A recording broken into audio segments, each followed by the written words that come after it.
Let us pray. Lord, have mercy upon us. Lord, have mercy upon us. Our Father, which art in heaven, hallowed be thy name. Thy kingdom come, thy will be done, in earth as it is in heaven. Give us this day our daily bread, and forgive us our trespasses, as we forgive them that trespass against us. And lead us not into temptation, but deliver us from evil. For thine is the kingdom, the power, and the glory, forever and ever. Amen. Almighty God, who in thy wisdom and goodness hast appointed the office of rulers and parliaments for the welfare of society and the just government of men and women, we beseech thee to behold with thy abundant favor us, thy servants, whom thou hast been pleased to call to the performance of important trusts in these islands. Let thy blessing descend upon us here assembled, and grant that we may treat and consider all matters that shall come under our deliberation in so just and faithful a manner as to promote thy honor and glory, and to advance the peace, prosperity, and welfare of these islands and of those whose interests thou hast committed to our charge. And this we beg for Jesus Christ's sake. Amen. The grace of our Lord Jesus Christ, and the love of God, and the fellowship of the Holy Spirit be with us all evermore. Amen.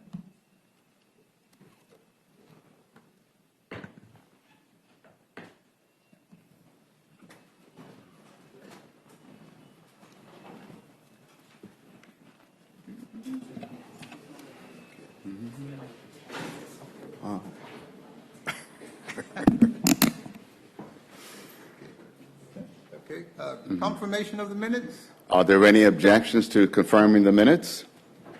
There appear to be none. Minutes confirmed. Messages from the governor. There are no messages from the governor. Announcements by the speaker or member presiding. Yes. Today we have received word that Mr. Lawrence Scott and Ms. Leah Scott will be absent from the House. Okay. Messages from the Senate. There are no messages from the Senate. Papers and other communications to the House. Yes. Mr. Deputy Premier. Thank you, Mr. Acting Speaker. On behalf of the Premier, I have the honor to attach and submit for the information of the Honorable House of Assembly the Office of Information Commissioner of Financial Statements as at March 31st, 2018. Thank you. Finance Minister, Mr. Dickerson. Good morning, Mr. Speaker. Morning. Mr. Speaker, I have the honor to attach and submit for the information of the Honorable House of Assembly the Bermuda Monetary Authority 2018 Annual Report. Thank you, Mr. Finance Minister. Mr. Ferbert. Honourable Member. Mr. Speaker, I have the honor to attach and submit for the information of the Honorable House of Assembly Consolidated Overall Report of the Efficiency Committee, April 2019. Thank you, Honourable Member. Mr. Ferbert.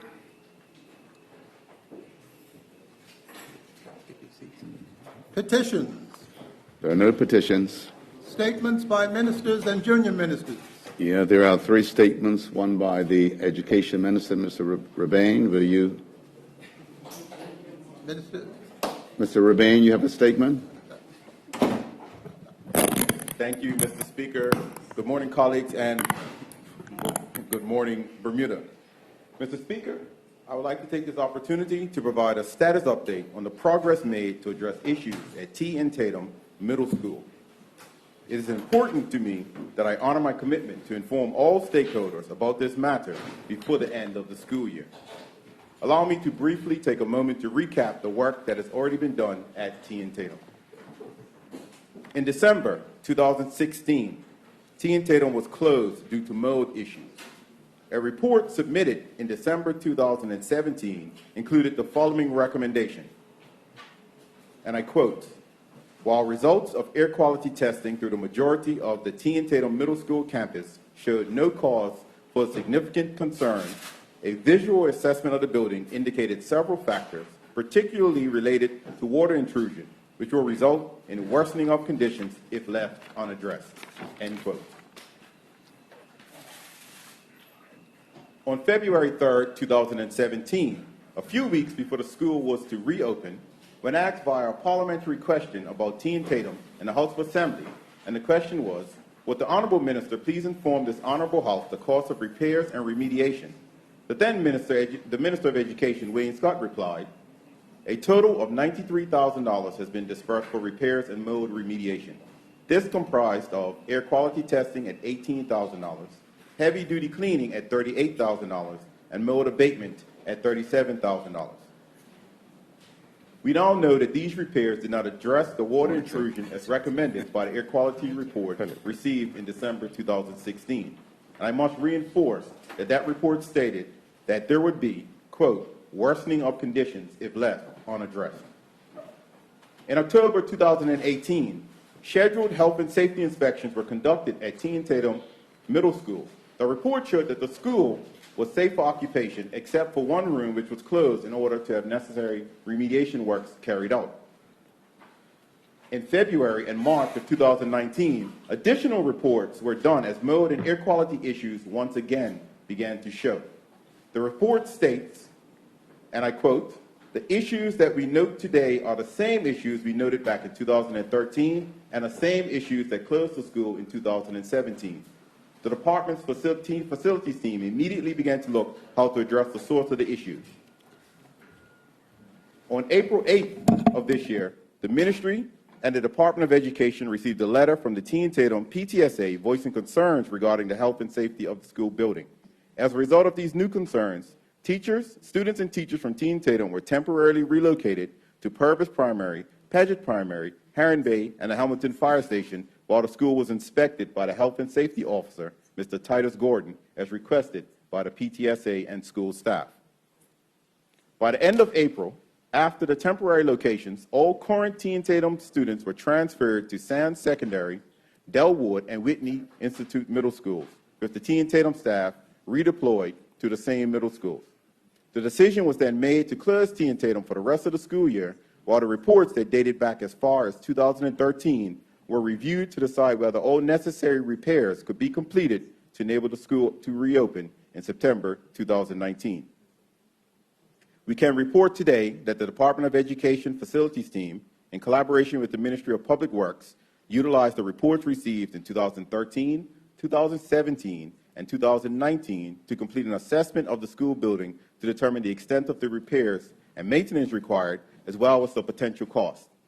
I have been advised that repairs will take at least 10 months and cost approximately $3 million. The length of time and the projected cost to effect the necessary repairs have informed my decision not to reopen T. Tatum Middle School for the 2019-2020 school year. This decision is critical and was not made lightly, as a safe and healthy learning and teaching environment is paramount for our students and staff at T. Tatum Middle School. We are invested in ensuring that this remains at the forefront of all decisions made in regards to our schools. Mr. Speaker, to date, I have met with the T. Tatum PTSA executive, the T. Tatum school principal, the T. Tatum health and safety chairperson, the T. Tatum staff, and the parents of current T. Tatum students to inform them of my decision. I have also corresponded with the parents of the current P6 students who applied to attend T. Tatum in the next school year. It was critical to meet with school staff and the parents of T. Tatum students to listen and obtain feedback as we discuss next steps before making this ministerial statement. My goal is to maintain a transparent and collaborative approach with all stakeholders in the best interest of our children and staff. Mr. Speaker, the ministry and the reports that date back to 2013 have confirmed the issues with the school and also, sadly, confirmed the failure of the previous administration to address these concerns when given the opportunity during the school closure in 2016. These are the very same issues that have brought us to the place we are today, a place in which our teachers feel as if their opinions don't matter, and that should never happen. I wish to commend the teachers and the parents for standing up for their students and for themselves. Mr. Speaker, moving forward, we are in the process of reallocating the students that would have been admitted into T. Tatum as M1 students for the next academic year, as well as talking to current parents of T. Tatum students about their current school placements. The Ministry of Education will also do all we can to assist our parents and students to ensure their learning experience during the next school year is as productive as possible. Additionally, parents will be provided with vouchers as necessary to mitigate the pressures of having to buy new uniforms for the new school the students will be attending. In regards to the future of T and Tatum, this decision to close is at the moment applicable for the upcoming school year only. As we move forward with our plans to reform education and phase out middle schools, the outcome of those discussions will frame the decision-making process on the future of T and Tatum. At this point, I cannot say what will happen with the school beyond the upcoming school year of 2019-2020. We will continue to engage with the staff, students, and parents of our community so that safety, health, and high-quality education is central to every decision we make on behalf of our staff and students. Thank you, Mr. Speaker. Thank you, Minister. The next minister that has a statement on this morning is that of Minister of Works. Minister Birch, would you like to present your statement? Good morning, Mr. Speaker. Thank you. Good morning. I rise this morning to report on developments surrounding a portion of the railway trail and Gibbet Island Beach, more commonly referred to as Police Beach, located in Smiths Parish at Flats Inlet. A portion of the railway trail was leased to a private trust in June 1998 for 21 years to the 31st of May 2019 to provide access to privately owned land off the railway trail. Mr. Speaker, the grant of this lease effectively blocked access to that entire portion of the railway trail to the general public, who cannot access it without traversing land that is now privately held. Mr. Speaker, Gibbet is a beautiful island off the railway trail that now belongs to a private trust. The beach, although not accessible to the general public by land, one can see its wonderful tiny beaches from the North Shore. Gibbet Island also is unfortunately known as the Gallows Island due to its dark history. There, in the early 1700s, executions were held in full public view. That was the time when slavery was highly prevalent in Bermuda. A pole still seen there is sometimes wrongly identified as being part of the gallows. It is actually an earlier version of a navigation light for passing ships. One of the more prominent executions held there was in 1681, when a slave named Indian John from New England was executed. He apparently tried to escape, lit the owner's house on fire, and wanted to kill all members of his family. After his execution, his body was left hanging from the gallows for days after. Such a gruesome practice of a public display of executed bodies was meant to serve as a warning to other slaves who contemplated rebelling or escaping. Mr. Speaker, from our research, the name Police Beach is derived from a 1977 agreement between the Bermuda Police Force, as it was then known, and the private landowner to allow policemen almost exclusive access to the beach. In practical terms, that meant white policemen only. That agreement formally ended in 1992. Mr. Speaker, Gibbet Island is now part of the African Diaspora Heritage Trail and bears the dark historical marks of slavery in these islands. The railway trail in Smiths Parish passes through this area and into Flats Inlet. There used to be a railway bridge there that the train used to reach Shelley Bay and beyond, and plans are afoot to replace it. Mr. Speaker, with that background of both the trail and the beach, I have decided to take a number of actions. At midnight tonight, the 31st of May 2019, at the expiry of the current railway trail lease, it will not be renewed. And thus, from tomorrow, visitors and locals alike will regain unfettered access to that portion of the railway trail that has been denied for the last 21 years. The former leaseholder, like any other member of the public, will still be able to access their property from the trail. With regard to the beach, Mr. Speaker, the railway trail currently dissects the land that people refer to as Police Beach. That land on either side is still under private ownership.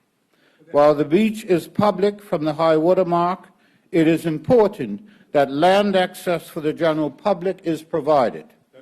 Presently, the beach cannot be accessed from the railway trail without traversing private land, permission for which in recent times has been denied.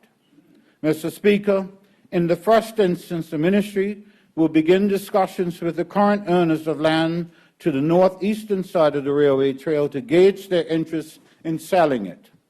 Should that route be unsuccessful, the government will pursue ownership under the terms of the Acquisition of Land Act 1970, specifically the provisions for compulsory purchase contained therein.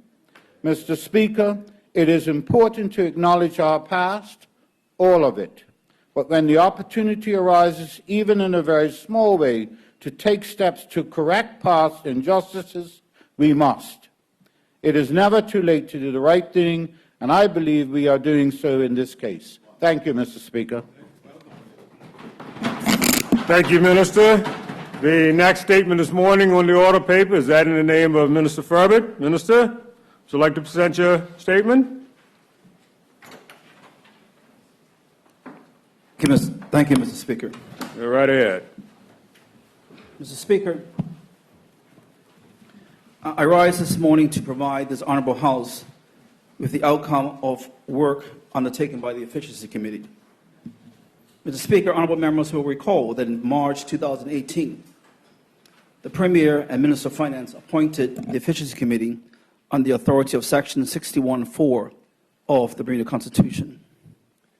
This committee met 32 times between the dates of 13th of March 2018 and March 31st, 2019. Its purpose and remit was to review the functioning of all government departments to recommend improvements in the efficiency of operations. This provided an extensive scope of the committee to structure its approach. Mr. Speaker, the committee consisted of the following individuals. Yours truly,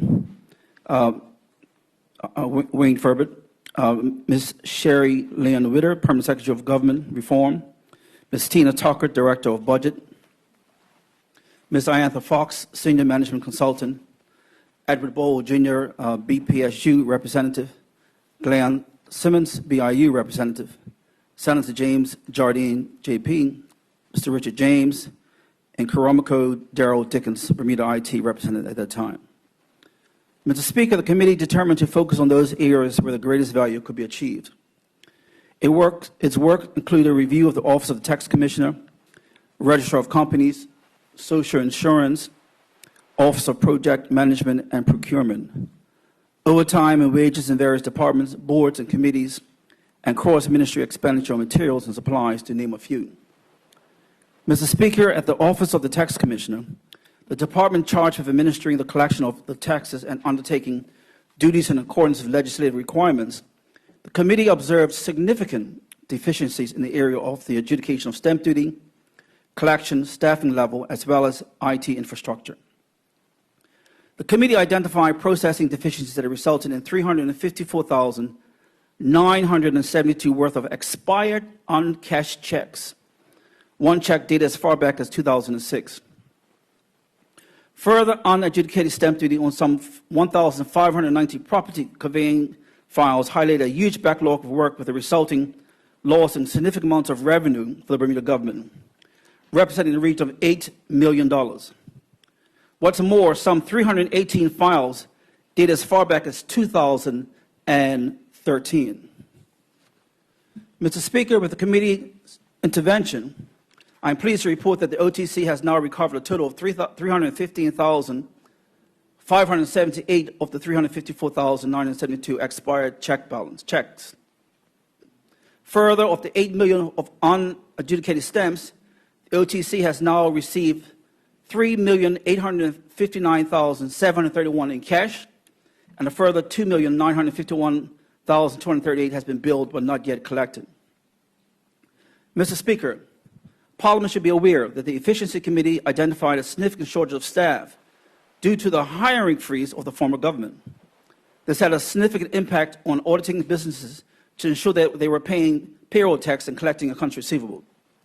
Following a series of meetings with the Tax Commissioner and his management team, which included a review of extensive data points, the committee advanced recommendations to date, that resulted in addition 4 temporary resources and the collection of $3 million of old debt. Mr. Speaker, the support of the Efficiency Committee to the Office of the Tax Commissioner has resulted in a significant administrative process related to the adjudication and collection of taxes, with that office now in a position to complete a full review of its systems, requirements to take necessary steps to maximize efficiency through the further automation of processes. As a result, the committee recommendations, the OTC will now recoup about $800,000 paid in credit card processing fees, which has historically been paid out of the consolidated fund. Mr. Speaker, the committee's work at the Office of the Tax Commissioner alone has a multi-million-dollar impact on the consolidated fund. Mr. Speaker, at the Office of Social Insurance, the committee reviewed in consultation with the Director the matter of outstanding accounts receivable for social insurance, which as at November 2018 amounted to $44 million, of which at times some $228 million was over 120 days old. The committee has advanced a raft of recommendations to address compliance, collection, and IT infrastructure issues at the Office of Social Insurance to arrest this long outstanding debt collection issue. The committee highlighted the synergy between the Pension Commission and the Social Insurance Department and have advanced a recommendation that could result in a joint board to oversee both, as there could be some cost savings in doing this.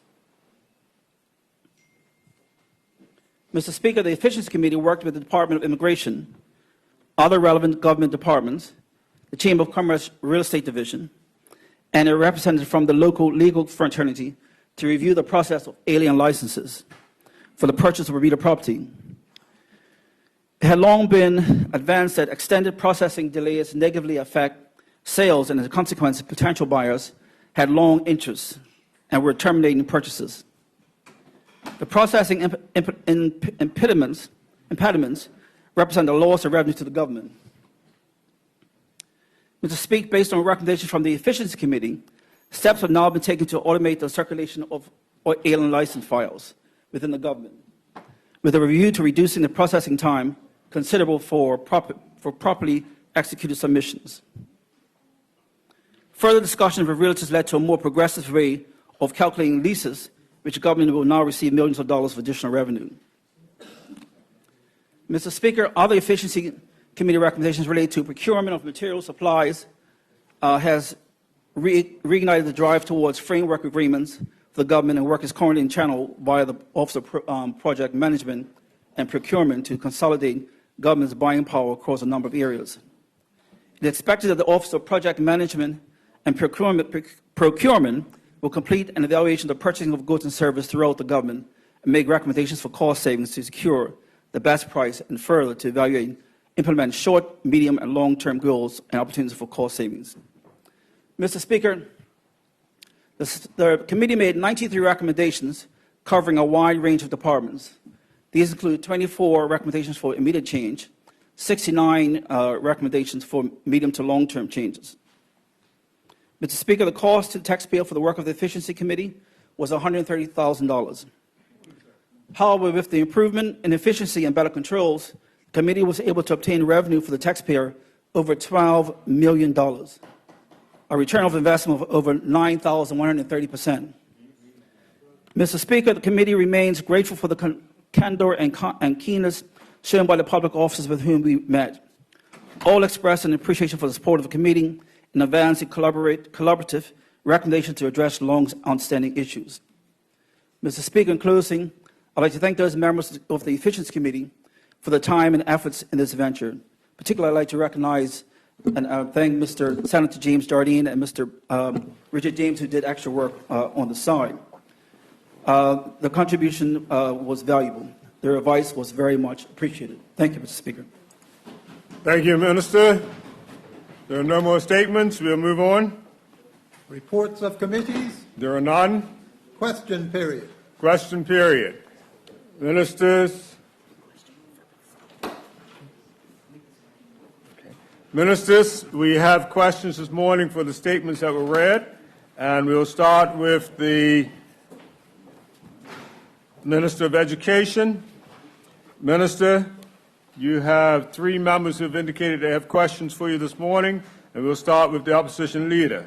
Opposition leader, would you like to present your questions? Yes, thank you, Mr. Speaker. On page 2, the Honourable Member Minister states in October of 2018, scheduled health and safety inspections were conducted at T. and Tatum Middle School, and the report showed that school was safe for occupation, except for one room which was closed in order to have necessary remediation works carried out.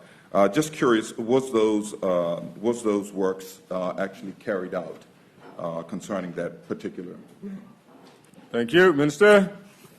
Yes, the works were underway at the time that the school was closed. Supplementary, new question. Yes, no. Supplementary? Yes, continue. Yes, and consideration of the work actually having taken place, I guess what I was curious as the Honourable Member Minister also states that on page 3 that it's approximately $3 million for the works to be done to get it, I guess, habitable back again. Can the Honourable Member give us an idea of the additional work outside of this room in order for it to, it seems like quite a bit of money in order to get it back up to par, if you can give us a better idea of what else needs to be done. Okay. Minister?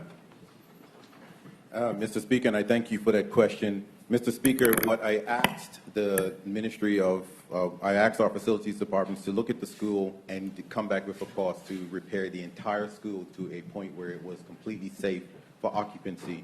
Some of those works included replacement of the roof, replacement of floors, electrical work, replacement of HVAC systems, some plumbing work that needed to be done for leaky pipes and all the sort. It's an extensive list that was given, but at this point, it was an approximate list of what needed to be done, and it did list some of those items. Supplementary? Or Yes, second supplementary? Go ahead. Yes, second supplementary. Taking that into consideration, I guess what I wanted to understand then, coming up with this $3 million figure, is the minister still receiving bids for this work? Minister? Mr. Speaker, thank you for that question. The works have not gone out for bid. As I've stated, I asked the Ministry of Public Works to give a cost estimate of what it would take to repair the work. Thank you. Further question? No? Okay. Good morning. Minister, the next member who has questions for you is that of the member from constituency 23. Member, would you like to put your question now? Yes, thank you, Mr. Speaker, and good morning. Mr. Speaker, through you to the Minister, his statement on page 1 indicates that in December 2016, the school was closed for mold issues. Report submitted in December 2017 included various recommendations concerning how negatively impacted the school would be without further remediation being carried out. The question is, why, if this report was in December 2017, is the minister now referring back to what the cost was likely to be in February of 2017, when in fact in December 2017 his government was in charge?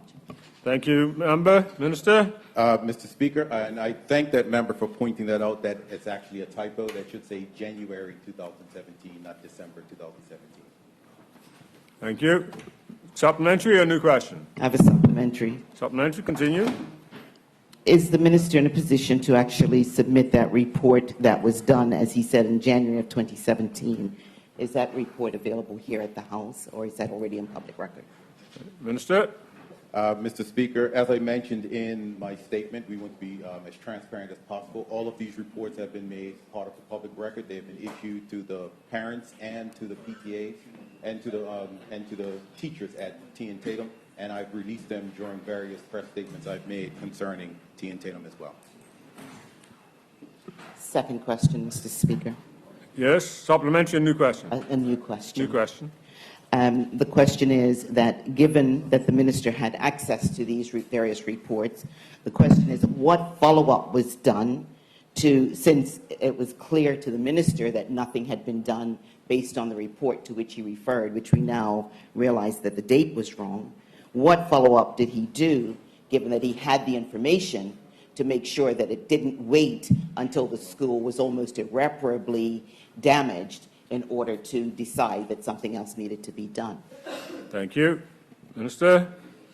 Again, thanks for that question, Mr. Speaker. The report that the honorable member references, the January 2017 report, was not brought to our attention until we got to the point of having to close the school, when I requested all previous reports. The assumption was always that if a report was done, the work had been carried out, and the school was safe to occupy. Thank you. Supplement, member? You have supplementary behind you.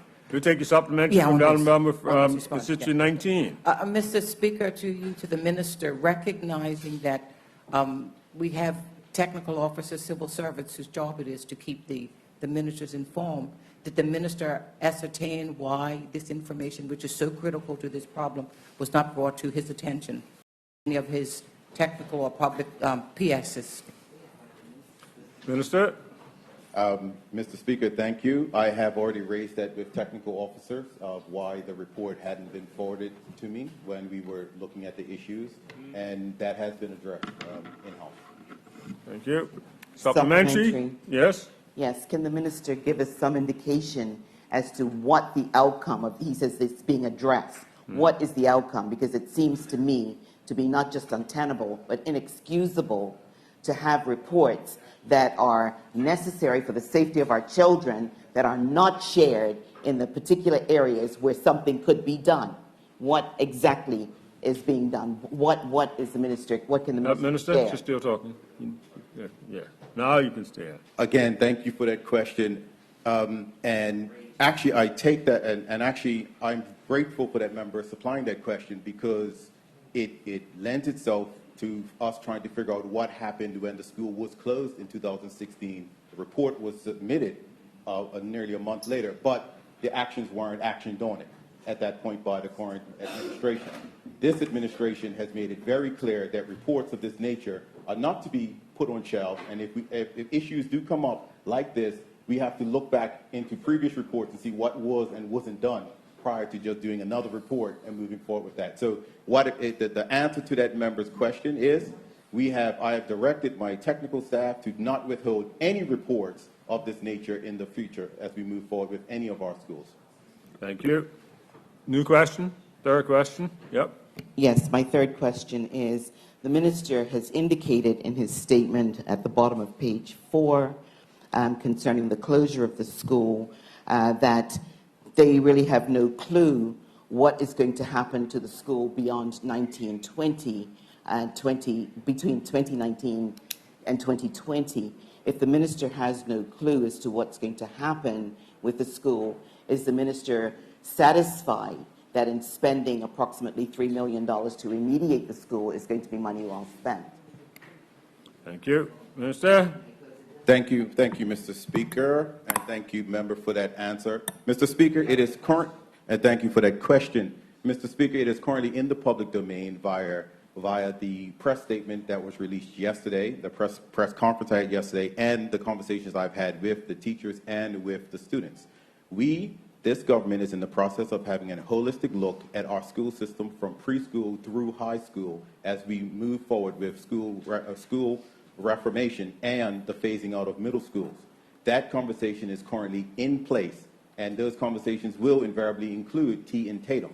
As we have not completed those conversations, this is the sole reason why I have stated that we cannot state what will happen with T and Tatum beyond the next school year. Once those conversations have taken place, concluded, and we've done the appropriate consultation with all the stakeholders that need to be consulted with, a decision will be made and put forth to the public. What I want to make crystal clear is that the school will not be open for the next academic year. Beyond that, the school, what will happen with the school will depend on the outcome of the current discussions around school reformation and the phasing out of middle schools. Thank you. Supplementary? Supplementary. Yes. Thank you, Mr. Speaker. Mr. Speaker, in his response, the minister mentioned a press conference that he held yesterday on this particular topic. Is the minister suggesting that this parliament ought to be operating based on ministerial conferences that he gives in the public domain before coming to this honorable house? Minister? The answer to that question simply is no, Mr. Speaker. Supplementary? Just a supplementary for clarity, Mr. Speaker. If the answer is no, then why would the minister refer to the fact that he held a conference yesterday? The information was discussed in the conference that he held yesterday, and somehow we as parliamentarians today, in the absence of specifics in his statement, are meant to know what he said in his ministerial statement. Sorry, in his press conference. I was waiting for the... Your question is, there's information in today's statement that was omitted from yesterday? MP? Yeah. No. The question today is, the minister indicated that information was given in his press conference yesterday. My question was, the minister said no, Parliament is not meant to be operating based on his ministerial conferences, press conferences that he has given. The question that I have resulting from that is, if we are not operating based on ex post facto information from yesterday's press conference, would the minister not have deemed it appropriate to at least start by saying, yesterday in my press conference, I declared X, Y, Z? Because this isn't. It was more, you're trying to ask the minister, that you feel the statement should have been presented here with more of yesterday's details. We're trying to get to where your real question is, so he has something to respond to. The question is, for clarity, why wouldn't the minister not have come to this honorable House initially to advise us who have oversight of what happens in the public?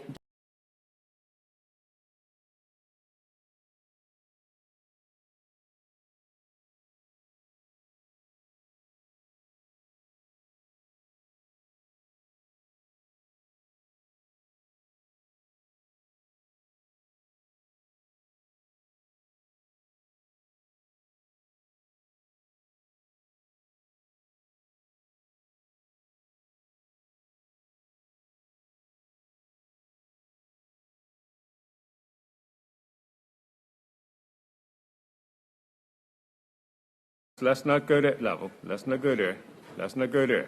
We don't want to start that type of turn. We're going to move on. The next question, Minister, for you is from the member from constituency 8. Member? On the works and engineering side, my question to the minister is this. A few weeks ago, the Premier indicated that renovations would cost approximately $1 million. Now the Minister of Education said the renovation costs will lie around $3 million. Can he substantiate the difference? Minister? Mr. Speaker, I cannot speak for the Premier who is not here. I believe what the honorable member is talking about was the Premier's question period when he referenced T and Tatum. And I recall the information that I gave him, that the approximate cost was $3 million. If he said $1 million, that would have been a mistake. Thank you. Just a slip of the tongue. Supplementary or new second question? Given that Tatum Middle School will not be open in September, what plans does the minister have in place for the teachers and the principals? Minister?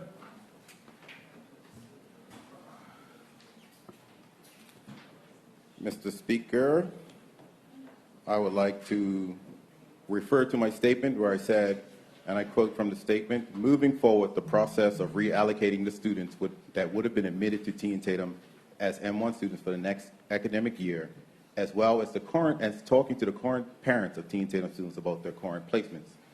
That was contained in the statement. We are discussing with the parents about school placements. Once we know where our children will land, the discussions will be had with the teachers about which schools they will be reallocated to. Those discussions have already started taking place with the teachers and the parents of the students already. Thank you. That's it, right? Supplementary? We have a supplementary from the opposition whip? Yes, please. Given the school closure for a year, what assurances from a works and engineering perspective, what assurances do we have that after this building has been closed for a year for remediation, that we won't have further issues? What assurances do we have that there won't be another layer of maintenance issues after this set? Minister? Mr. Speaker, I'm trying my best to understand the question because I don't have a crystal ball that can tell the future. However, what I did state is that we have a cost estimate of what needs to be done and a time of what needs to be done. What will happen is, as I explained earlier, as we talk about the reformation of our school system and the phasing out of middle schools, it will be at that point a decision will be made on what will happen with T and Tatum. So we are not at the point where we can say, yes, it's going to be repaired, or we're going to do something else with the building. Supplementary? Yes. Supplementary, yes. Supplementary. So if $3 million is going to be invested in a building to do remediation, Just a point of order, Mr. it Speaker. might be. I don't think you take a point of order on this. We'll let the member finish her question. So if $3 million might be invested in this building for remediation, and there's no assurance that we won't have further maintenance issues after this $3 million is done, and then on top of it, that after a consultation, this building may not be used for educational purposes anymore, what would the building be used for if we've invested this money in it and we're not even sure that it's going to fully remediate the issue? Thank you. Minister? Mr. Speaker, I will reiterate and try and say it much clearer. We will not invest any money in the school until we know what we're doing with the building.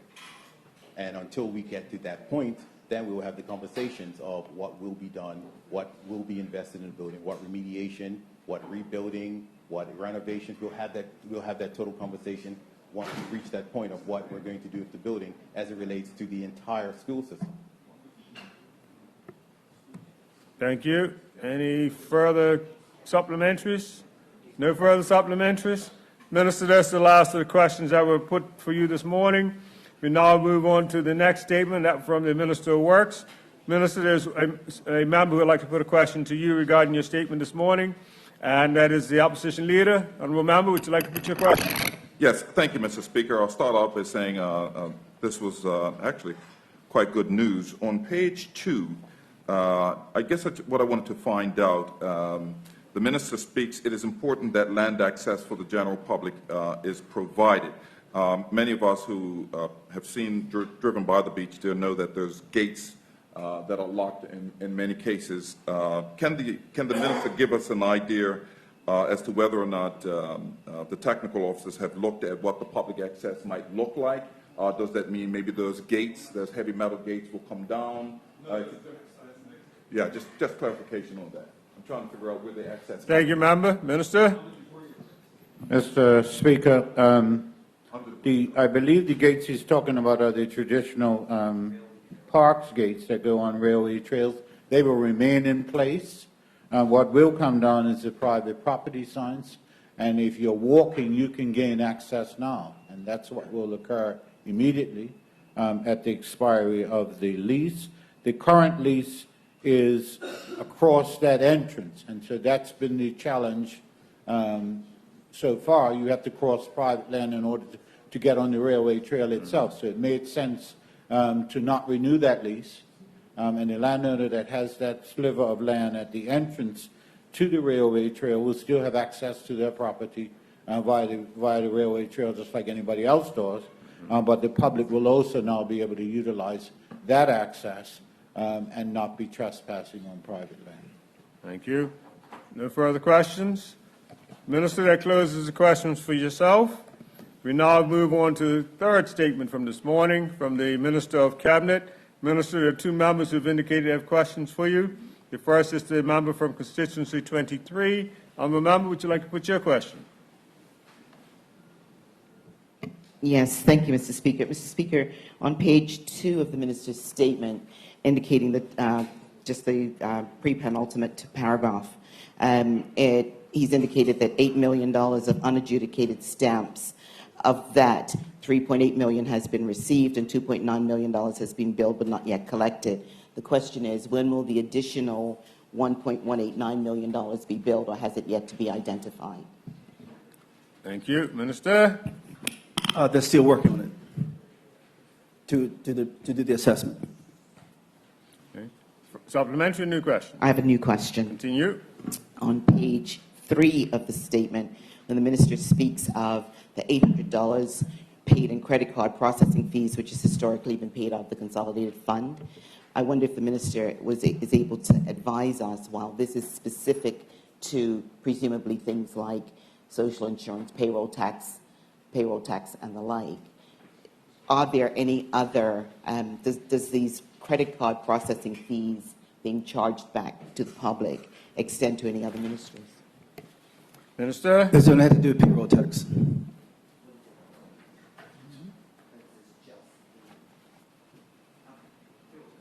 Supplementary, any further questions?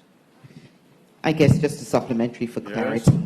The minister indicated that this has nothing to do with any payroll tax. He just said the credit card processing fees. Is this just specifically relating to stamp duties? No, this had to do with payroll tax. As you're aware, there are companies out there that pay the payroll tax by credit card. No, I said payroll tax. I did say payroll tax. So the government's recovering for the cost of individuals paying the credit card or paying payroll tax by credit cards. Just a supplementary for clarity, Mr. Speaker. Yes. I'm just confused. I just said, is this relating to payroll tax? The minister says, I'm not talking about payroll tax. But now he's saying he is talking about payroll tax. If he could just clarify for me, this $800,000 is going to be money that will be no longer charged to the consolidated fund, that will actually be recouped from people who are paying payroll tax by credit card? I just want to make sure that I'm clear. Mr. Speaker, as we all aware that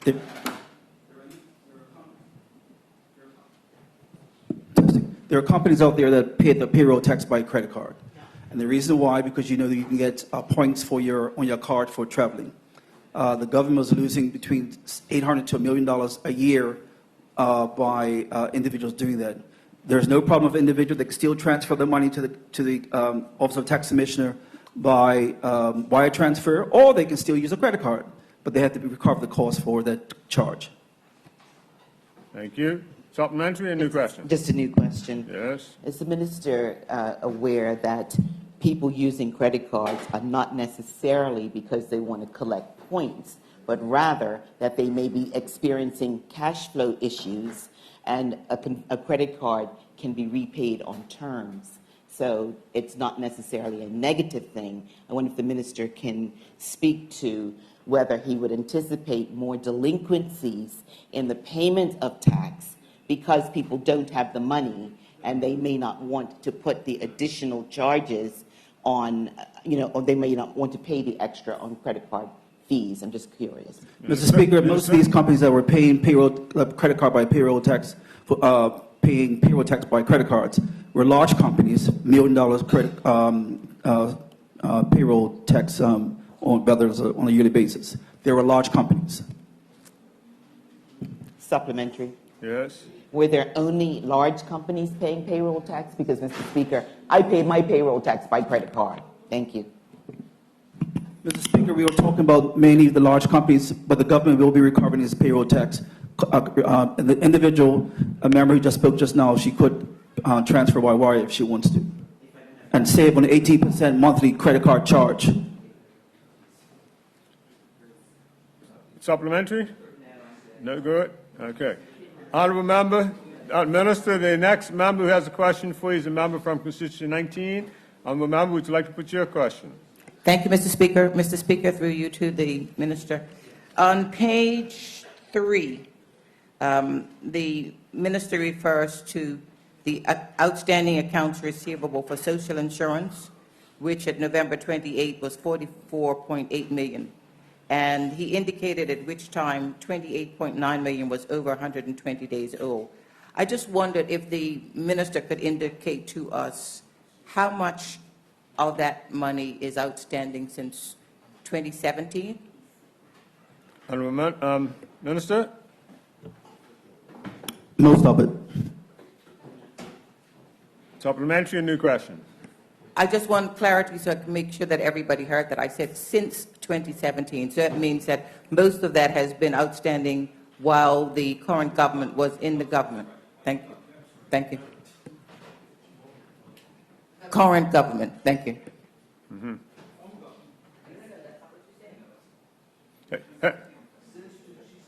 The question was since 17, which means it would be the current government if you said most of it as your answer. Sorry, let me correct myself, Mr. Speaker. That most of that money that is aging comes from the former government. So it'd be before 17. It was her question. I'll repeat my question so that the minister can answer my question. Could the minister indicate to us how much of that over 120 days is outstanding since 2017?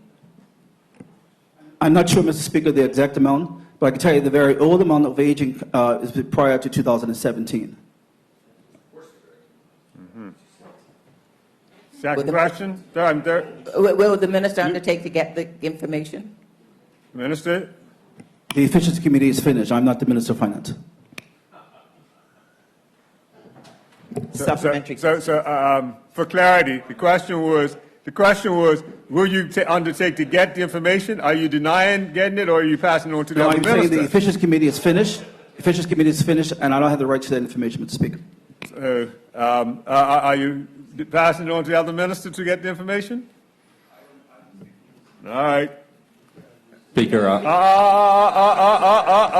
moved. I didn't think you want to be on that side of the House. Mr. Speaker, I'll undertake to get the information for the honourable member. Thank you. Thank you. Are you good, member? Member, you good? Are you good, member? Are you good?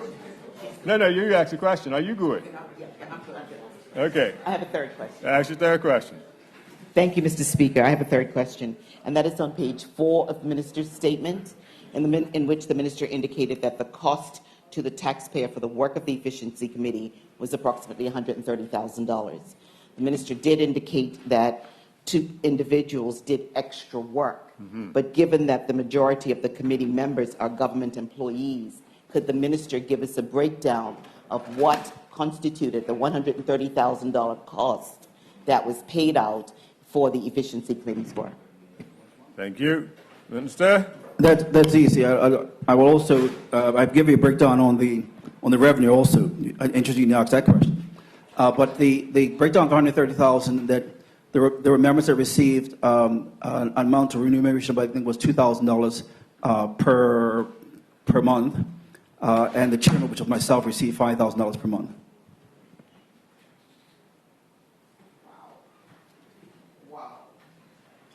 Thank you. No further questions? No further questions. That brings us to a close of the question and answer period this morning, and we'll move on. Congratulatory and obituary speeches. Would any member like to speak to that? I recognize the Deputy Premier. Deputy Premier, you have the floor. Thank you, Mr. Speaker. I think it's fitting that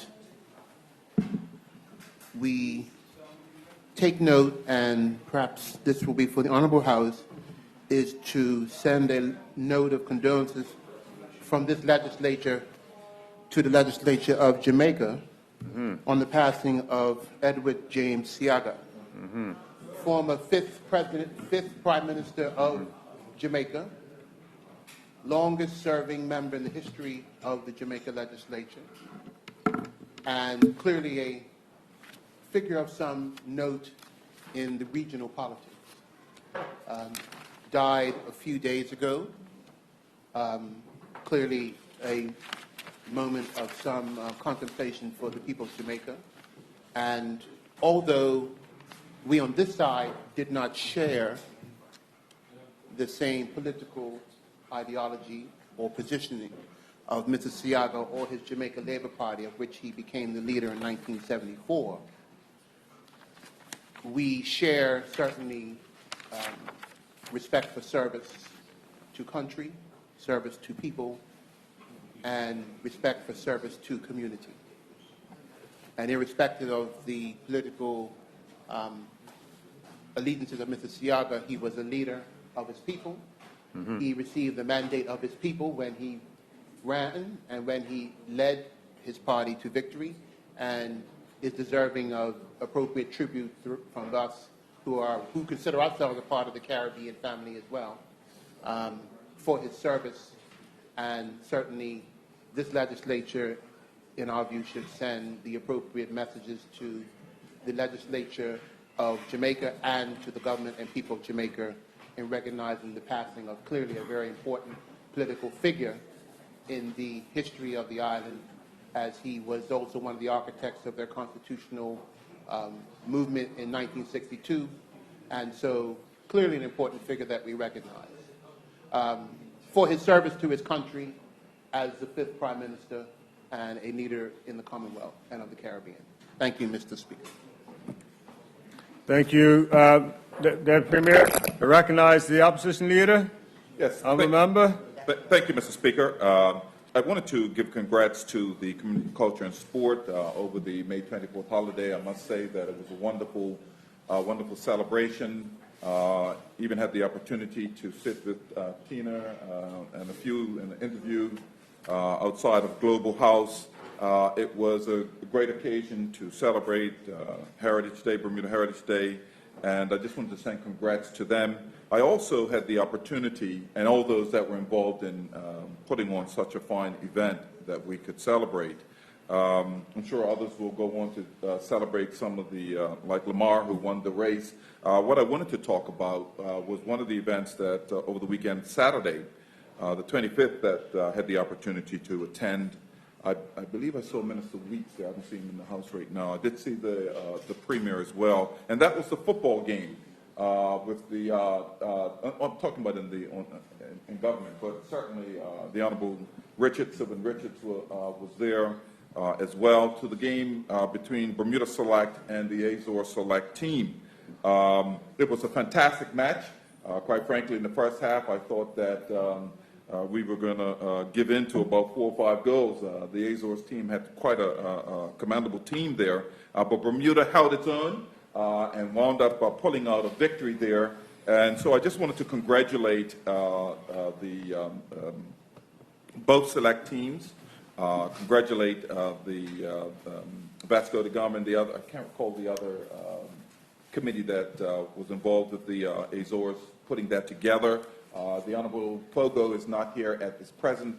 I know she's here in the House, but I just wanted to also commend her for ensuring that we had a wonderful event with that football game. There was a lot of cheering going on, but it was good to see that we could come together in such an event to enjoy a good game of football. And I just want to again congratulate all of those who were involved in ensuring that it was a safe match and that all had an opportunity to enjoy. Thank you, Mr. Speaker. Thank you, Honourable Member. I recognize the Honourable Member Tyrrell. Honourable Member, you have the floor. Thank you, Mr. Speaker. Good morning, colleagues.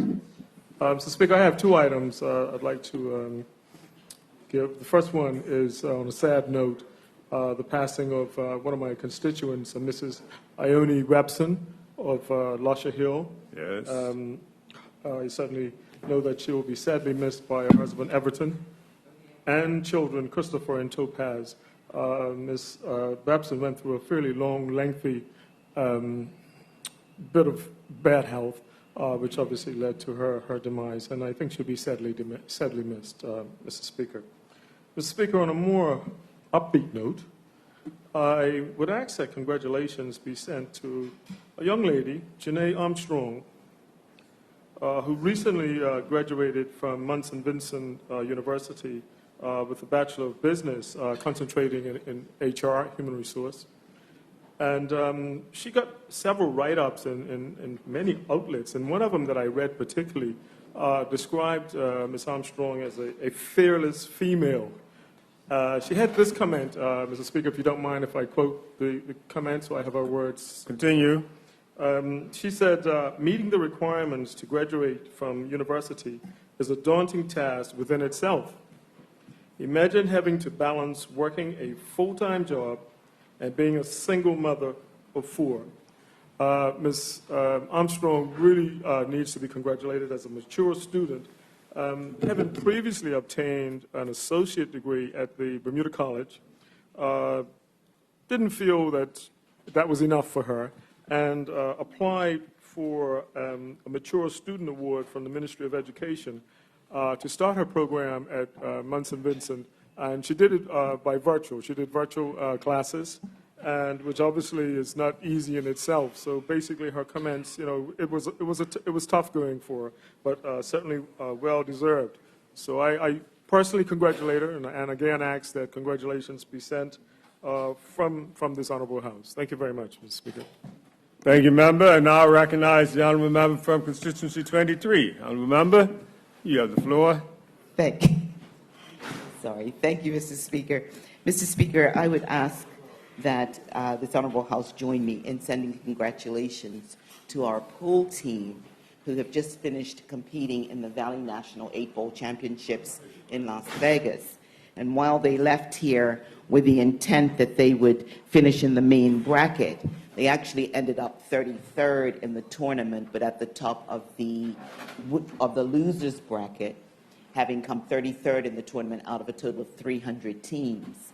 When I spoke, and I can just mention the names of the players: Gary Bascom, Keno Zool, Matt Garrett, Clarkie Trott, and I declare an interest, my older son, Trevor Mouche, who is actually the president of the Pool Association, and has pushed to see excellence in our players in going over to compete at the Valley National Championships. Mr. Speaker, it was interesting that in speaking with my son, and he said, I was locked out of the first 2 games with table runs. And I said to him, when somebody's playing pool against you and they run the table, there's nothing you can do. You don't get the opportunity to make a shot. You could, honorable member says you could sneeze. That's probably all you could do. But I think that for our players to go over to Vegas on a very well-organized tournament and a very well-organized local involvement to ensure that our players are up to mark with their preparation.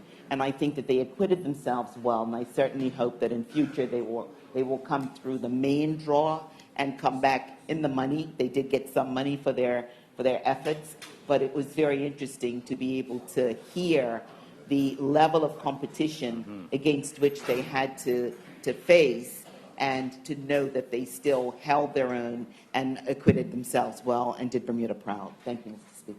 Thank you, honourable member. Does any other member wish to speak? You recognize the honourable member from constituency 2. Honourable member Swan, you have the floor. Yes, thank you, Mr. Speaker, and good morning.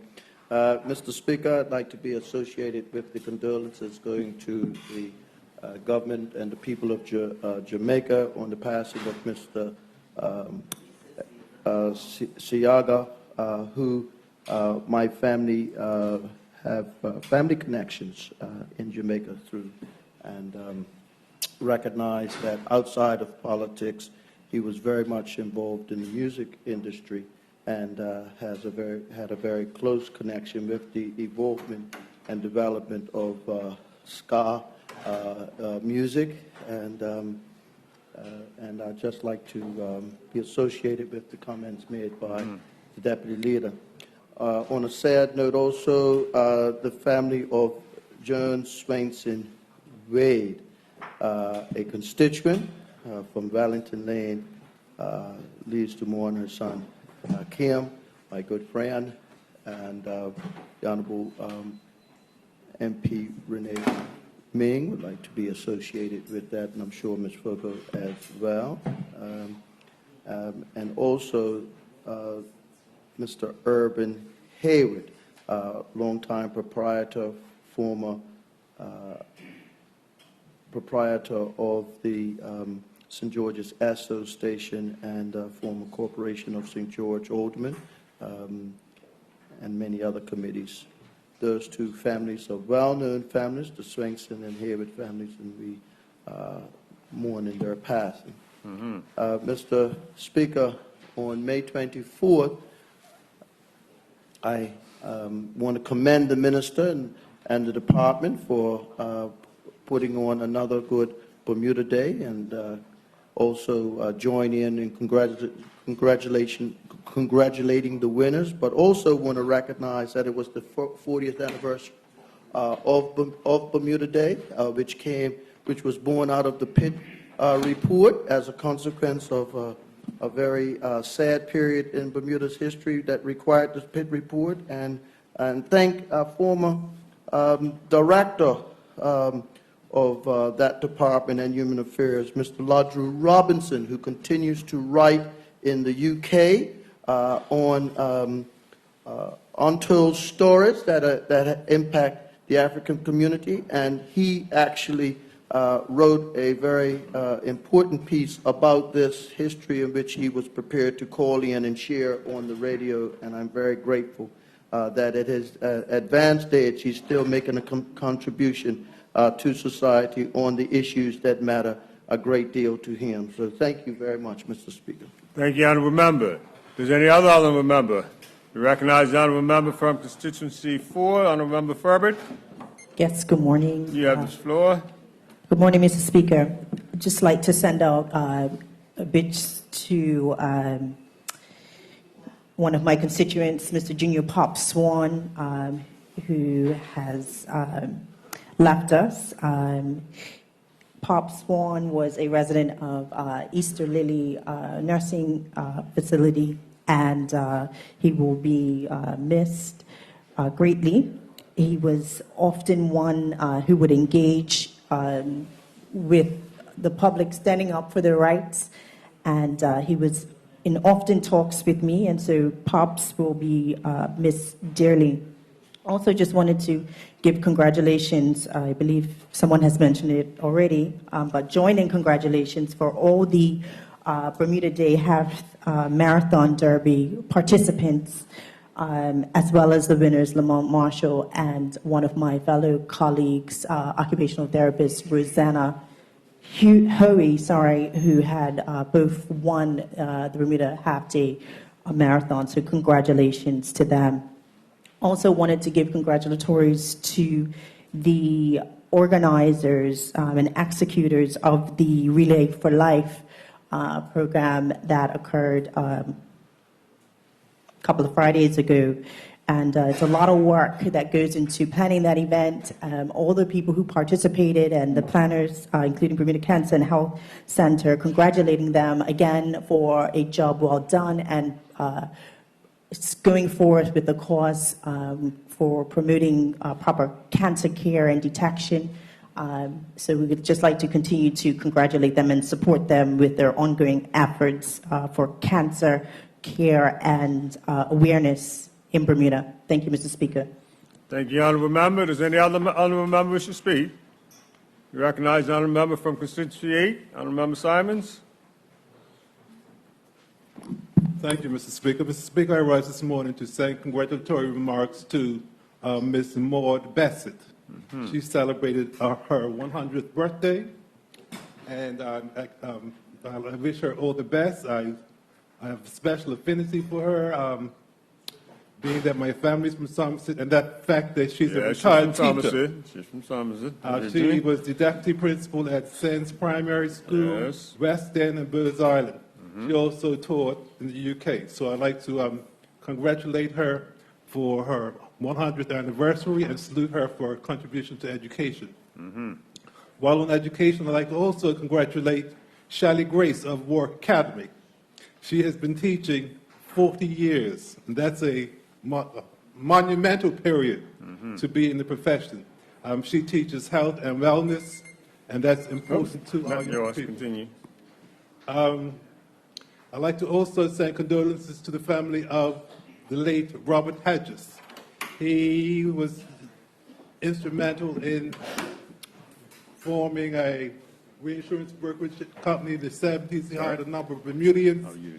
He has two athletic sons, Trevor, and I forget his other son's name, but he made the reinsurance brokerage industry what it is today. He went about his work quietly. He was always a gentleman, and I wish he and his family my deepest thoughts and prayers, especially to Jennifer, his wife. Thank you, Mr. Speaker. Thank you. Any other further members wish to give condolences? Member from constituency number 1. Good morning, Mr. Speaker. Like that bright color you Happy were in St. this George's morning. Day to you today. Good morning to you as well. I rise today on my feet to first of all give happy birthday, congratulations to Miss Ida Alice Lodge. She celebrated her 100th birthday on Monday, May 27th. Miss Lodge is from the top, if you're from the Top Square area, which is where I moved to when I was 12, definitely one of those people I call Granny Lodge. Not a family member, but definitely would say that she would be part of my family. She has definitely she used to watch out for all the children in my neighborhood. I'm really good friends with her grandchildren, and so we were happy that she was able to experience about her 100th birthday. I'd like to associate MP Kim Soon with that, and also the deputy leader who attended her birthday party with me as well. And also just a big shout out and a thank you to the RAA Seniors Club. They hosted a seniors bingo a few weeks ago, and I could tell you that I learned a lot about bingo on that day. I even learned how serious bingo can be. And I'd also like to give a special shout out to Elsie Crane Shaw, who takes the time out, even at her tender young age, to make sure that there were loads and loads of prizes there, and that the bingo games ran smoothly, because she wasn't about to have any nonsense at the game. I'd like to associate MP Swarm with that as well. I believe that events like this are critically important in our communities, and I look forward to attending many more. Thank you, Mr. Speaker. You're welcome. We recognize now the Minister Birch. Mr. Speaker, I would ask that the House send congratulations to the newly ordained Reverend Ralph David Stewart Trott II, who was ordained at St. Matthew AME Church last week, Saturday, in Philadelphia. Mr. Speaker, Reverend Ralph, as he's decided to title himself, is affiliated with St. Paul AME Church in Bermuda. He, a decade ago, as a summer student, worked in the Ministry of Public Works. And I think it's fair to say, Mr. Speaker, if you meet Ralph, you're never going to forget him. His spirit is bigger than life. But it is a testament to his parents as well, Mr. Speaker, because he happens to be the brother of one Carmen Trott, who was honored by this House last week. And I had the privilege of being in Philadelphia to attend the ordination without his knowledge. That's called an ambush, Mr. Speaker, which I'm pretty good at these days. And he just could not believe that I didn't travel just for that. But I did find out where it was. What is interesting, Mr. Speaker, is that his sister feels a little put out too, because I got all the information from her. And she didn't realize that I was going to use it to my own advantage to not only ambush him, but to also to participate in what was a glorious celebration last week, Saturday, in Philadelphia. So I'd ask that warmest congratulations be sent to Reverend Ralph. I think that he is going to make a difference in our community, not only in St. Paul, but in the wider context as well. And I'd ask that MP Gordon Pamplin be associated with those remarks. Thank you, Mr. Speaker. Thank you, Honourable Member. You recognize the Honourable Member. The Honourable Minister, you have my attention. Good morning, Mr. Speaker. Good morning to the House, and good morning to my fellow Bermudians. Mr. Speaker, I rise today to just make this being the last day of Heritage Month to offer congrats for all of the hard work that has been done in celebration of Heritage Month. We had a great parade. We've seen the discussion of the Pitt report. We've seen many things happening this month, the Derby, all of this to celebrate the theme of heritage, which was Bermudian excellence. And so it would be remiss of me if I did not say a hearty thank you to the Department of Community and Culture for their Herculean efforts to ensure that this Heritage Month did not go by without paying tribute to all of those who are deserving of tribute, and for not recognizing the excellence that was displayed in many of the activities that did take place. And so I thought that I would get up and say a hearty congratulations for work well done. And I also want to say, as this is the last few days of the director's tenure in government, I want to wish her well as she goes on to do other things. So thank you, Mr. Speaker. Thank you, Minister. Now I recognize the honourable member from constituency 11. Honourable member, you have the floor. Morning, Mr. Speaker, and morning, colleagues. I want to say, give condolences to the family of my constituent, Mr. Hubert Franks. He used to be a bus driver years ago. Also, I'd like to give congratulations to the PTA and staff of Elliott School, Hermitage Road, Devonshire, that put on a wonderful spring fair a couple weeks ago. I also want to give congratulations to Ms.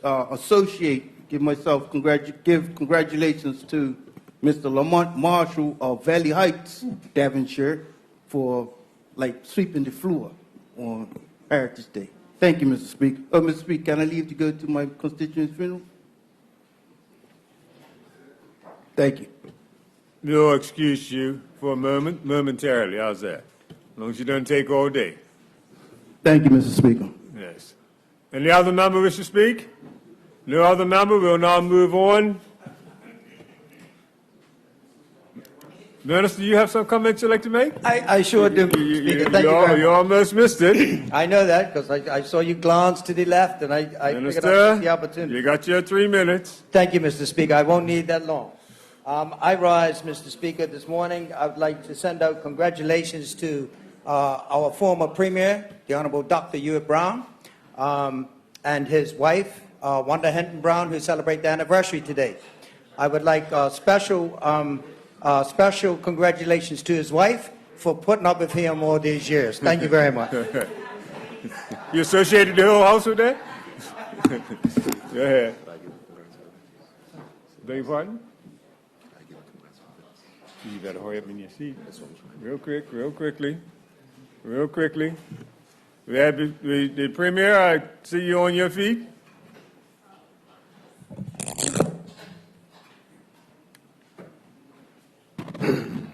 Good morning, Mr. Speaker.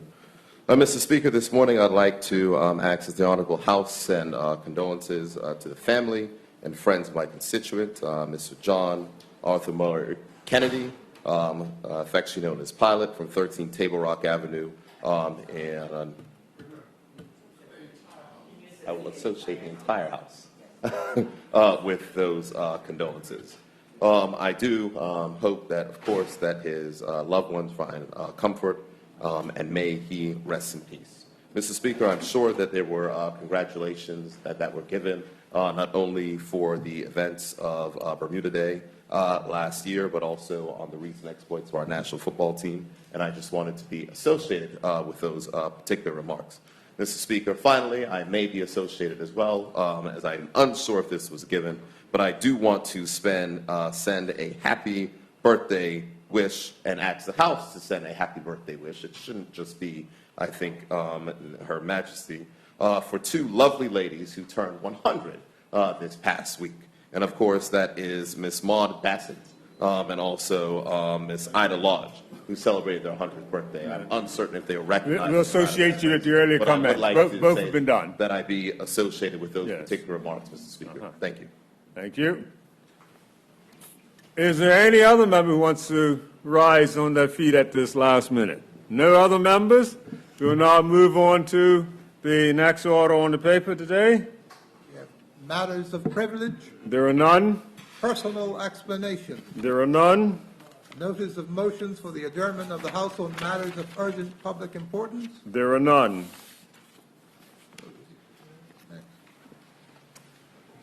Introduction of bills, government bills. There are two bills to be introduced by government ministers this morning. The first is in the name of the Premier. Premier. Thank you, Mr. Speaker. Mr. Speaker, I'm introducing the following bill for its first reading so that it may be placed in the order paper for the next day of meeting. The Bermuda Economic Development Corporation Amendment Act 2019. Thank you. Minister of Finance, would you like to present the second bill? Mr. Speaker, I'm introducing the following bill, which according to Section 36(3) of the Bermuda Constitution requires the governor's recommendation so that it may be placed on the order paper for the next day of meeting. Government Loan Amendment Act 2019. Thank you. Moving on to opposition bills, There are none. private members' bills. There are none. Notice of motion. There is one motion to be tabled this morning in the name of the Minister for Cabinet. Minister. Thank you, Mr. Speaker. I give notice that I propose to remove the following motion at the next day of meeting. That this Honorable House take note of the consolidated overall report of the Efficiency Committee dated April 2019. Thank you. Orders of the day. Thank you. Members have now moved on to the orders of the day, and I understand that the agreement is that we'll do order number 4, and that's the second reading of the Premier's... Number 3, the second reading of the Premier's, Ministers, and Opposition Leaders' Personal Staff Act 2019 in the name of the Premier. Premier. Thank you, Mr. Speaker.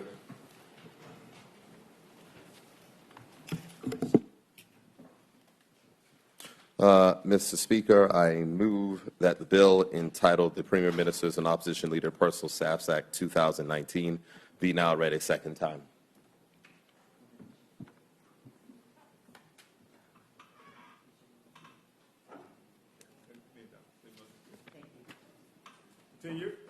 Thank you very much, Mr. Speaker. Mr. Speaker, the bill before this honorable House is the Premier Ministers and Opposition Leaders Personal Staffs Act 2019. Mr. Speaker, honorable members will recall that when this bill was tabled, I gave a ministerial statement to this honorable House setting out the rationale for the bill. Mr. Speaker, honorable members who have served as ministers will know that there is very often a need to have the benefit of political or expert advice. The public service is an impartial entity serving ministers and the government of the day, and it is important that the impartiality of the public service be maintained. The ability of premiers and opposition leaders to appoint personal staff has been enshrined in law since 1983, while the advent of the Ministerial Code of Conduct after the 1998 general election has made provisions for ministers to engage advisors and consultant experts. Though this permission has been existent since after the 1998 election, it has not been subject to any legal underpinnings. Mr. Speaker, this bill of 2019 replaces the 1983 Act and now includes provisions modeled on the Section 9.1 of the Ministerial Code of Conduct, advisors and consultants, to permit ministers, subject to the written approval of the Premier, to appoint a personal staff consisting of 1 or 2 persons. Mr. Speaker, the bill ensures that those appointments are not part of the public service, but affords them the appropriate scope to properly advise ministers by providing access to confidential information. Mr. Speaker, it is important to note that this bill will now require the Premier to make an annual report to the legislature specifying details of all persons appointed during the previous calendar year. This, of course, Mr. Speaker, will create a new level of transparency inside of this particular regard, removing the gotcha politics of asking parliamentary questions on a regular basis. It will now be for this House to learn on an annual basis of whom has been appointed to these particular roles. Mr. Speaker, I am pleased to also advise honorable members that a code of conduct for special advisors has been prepared and the final draft will be made available to the public. Mr. Speaker, as I commend this bill for consideration to the House, I close this overview of the bill in terms similar to my statement earlier this month.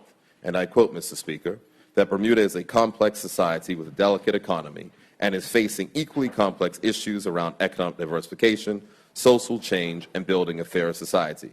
We must ensure that ministers can call upon the expertise and support more importantly, required to properly discharge their responsibilities as demanded by the modern era of public service. With that, Mr. Speaker, I look forward to the comments of other members. Thank you. Thank you, Mr. Premier. Does any other member wish to speak? We recognize the Leader of the Opposition. Honourable member, you have the floor. Yes, thank you, Mr. Speaker. Thank you to the Premier for bringing this and tabling this bill to the House. I found with interest as I went through the bill and understanding that much of the procedure that is already outlined already exists outside of the annual reporting per se, and maybe the 30 days of remuneration that we'll talk about as we go through here. But at the end of the day, this is something that has been in place. This has been a code that ministers, premiers have lived by. I understand, as the Premier has stated, this kind of got you type of political banter that goes back and forth as to really who's being hired. And I also recall back some time ago that not some time ago, but just recently with the last appointments by this government with its consultants or personal staff, whatever you wish to call them, that it was important that we dispel, and I was attempting to be very fair here, it was important to dispel some of the rumors that were out there. You know, the minute that a government, not to just say this government, when we were government, the minute that you hire someone, there's always someone that has something to say. There's always someone that's going to bring up or question the appointment. And I felt that the appointments had been made, Mr. Speaker, without giving the qualifications, and giving those qualifications of these particular individuals would have gone a long way to dispel many of the rumors. And so hence I understand why we want to do the reporting. I am a bit concerned, and I hope that we will get clarification as we go through this particular bill in the committee, that with this announcing of this annual report, it does seem to be retro. And on my estimation, I think that when we make these appointments, quite frankly, should be made to the public, a statement made, or this is who we're bringing on at the particular time. I will note with interest also that you know, this bill takes into consideration the Premier, the ministers, and the opposition leaders' personal staff. Maybe this might be a time and a bit of cheeky where we look for a little bit more money in the opposition's office, because certainly with what we do have, it is difficult, and the Premier has been in that position in the opposition office. Maybe it's time to start looking at the total allotment for the opposition's office.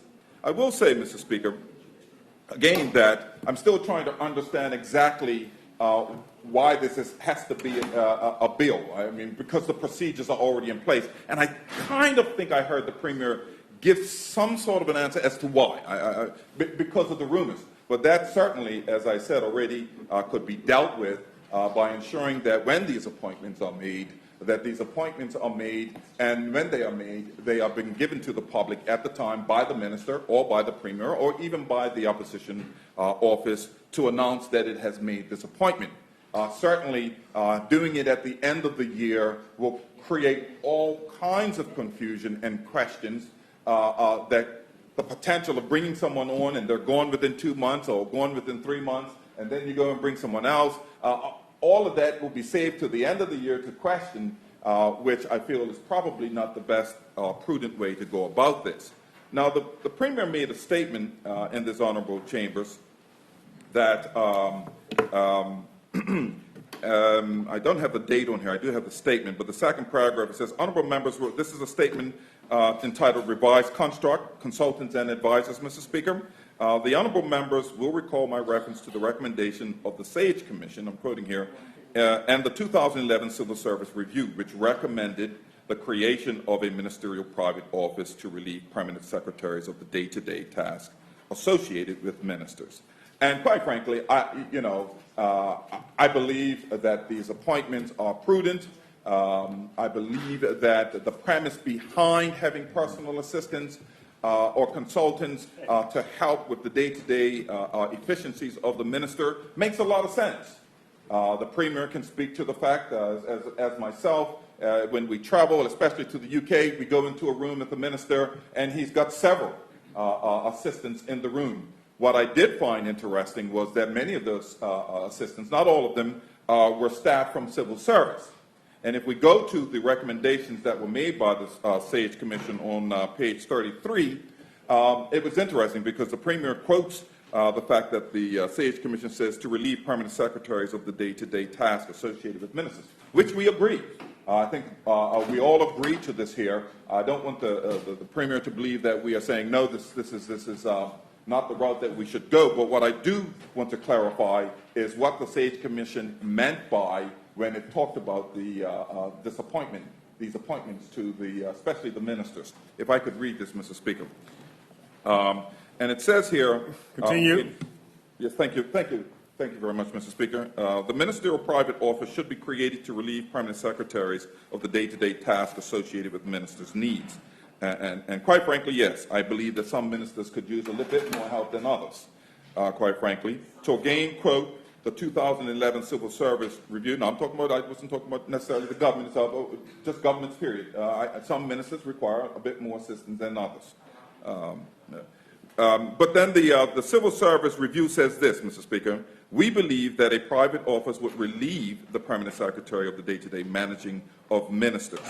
Tasks such as detailed briefing, speech writing, intelligent prioritizing of the minister's diary, gatekeeping. I can say firsthand, gatekeeping was always and continues to be a challenge for ministers and primarily the Premier and the Finance Minister in particular.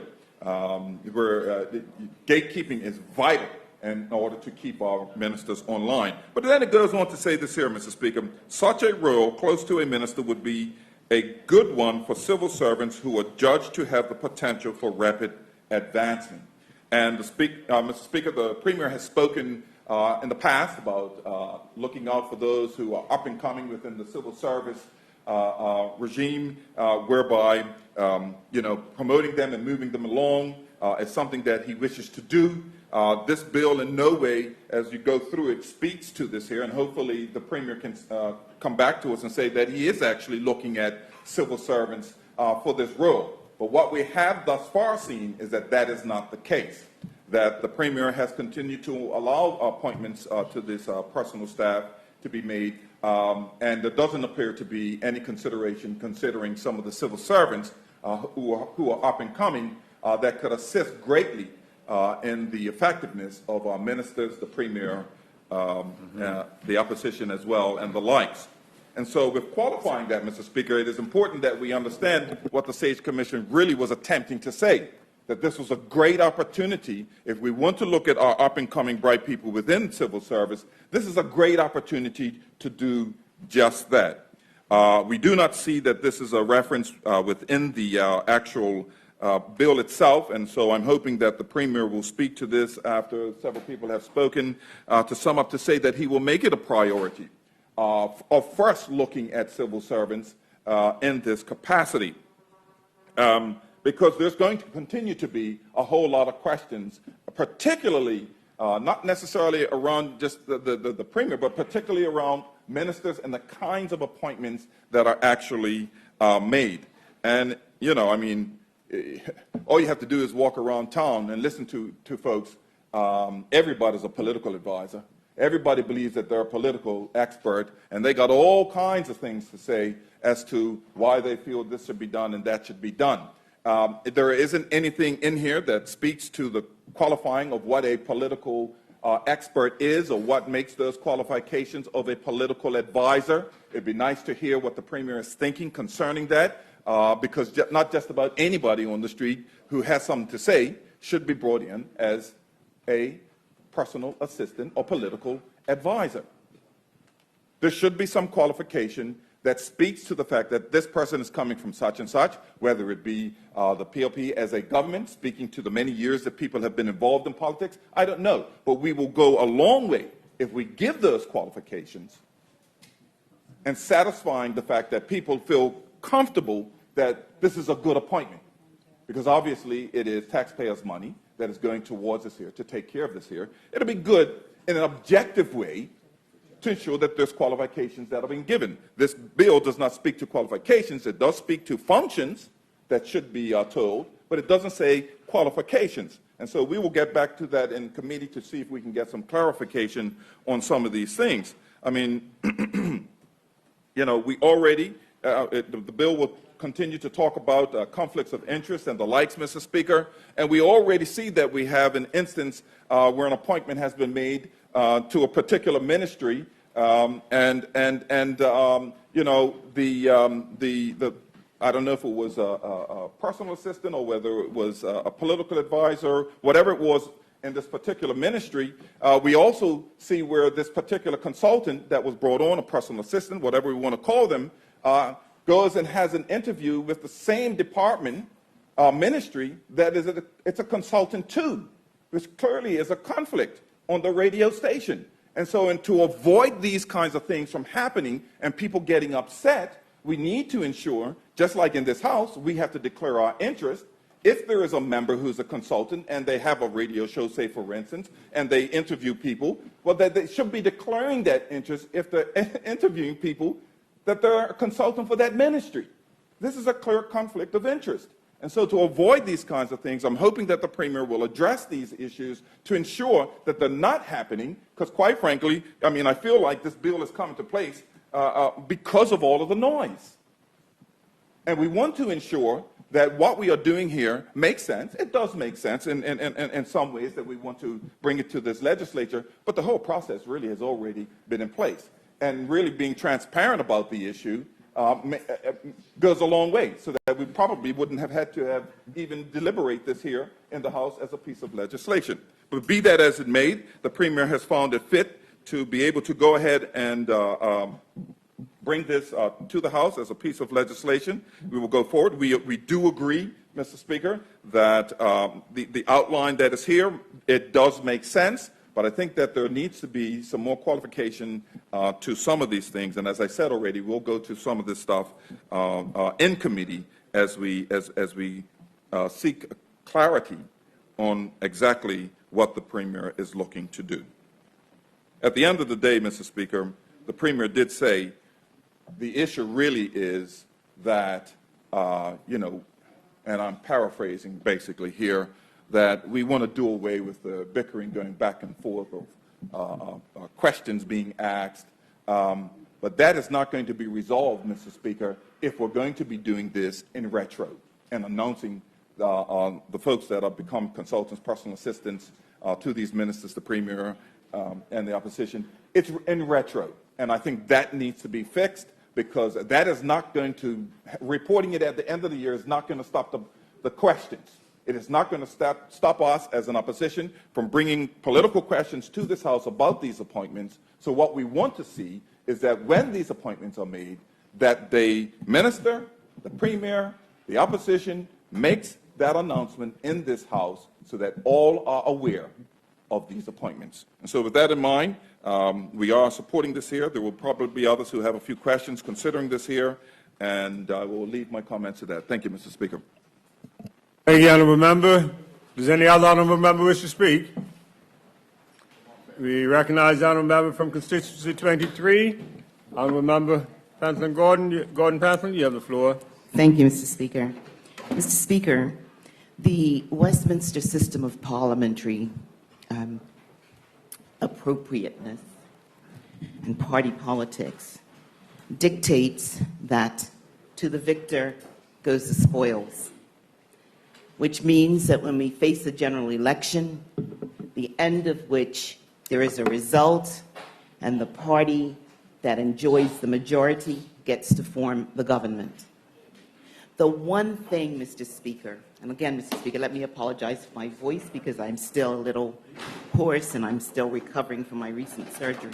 I suggest you keep it short then. But the one thing... Continue on. I'm so appreciative, Mr. Speaker, for the concern. I am so appreciative. I'm so concerned for your health, see? I'm concerned for your health now. I am so appreciative, Mr. Speaker, of the concern of all of my colleagues for my well-being and my health. However, I would be remiss in my responsibility to the constituents of this country if I fail to bring out what is an obvious truth within our system. That is, we have an apolitical civil service, irrespective of what we may have as individual thoughts about some of the personalities that occupy certain seats in certain areas. The idea of having a civil service is to be apolitical. When a government is elected, they are elected for all of the people of Bermuda. They are not elected to decide what their politics are going to be in terms of having the public purse pay for their political consultants. Political consultants, in my estimation, Mr. Speaker, should be paid for by the political parties. We should not be expecting the public purse to come out and say, let me pay, excuse me, as a way to bring in people through the back door. Now, let me say, as a government, I was a minister responsible for health. So I'm going to declare this and put it up front. I brought on board a political consultant in the person of Mrs. Louise Jackson, which was done for a specific period, for a specific purpose.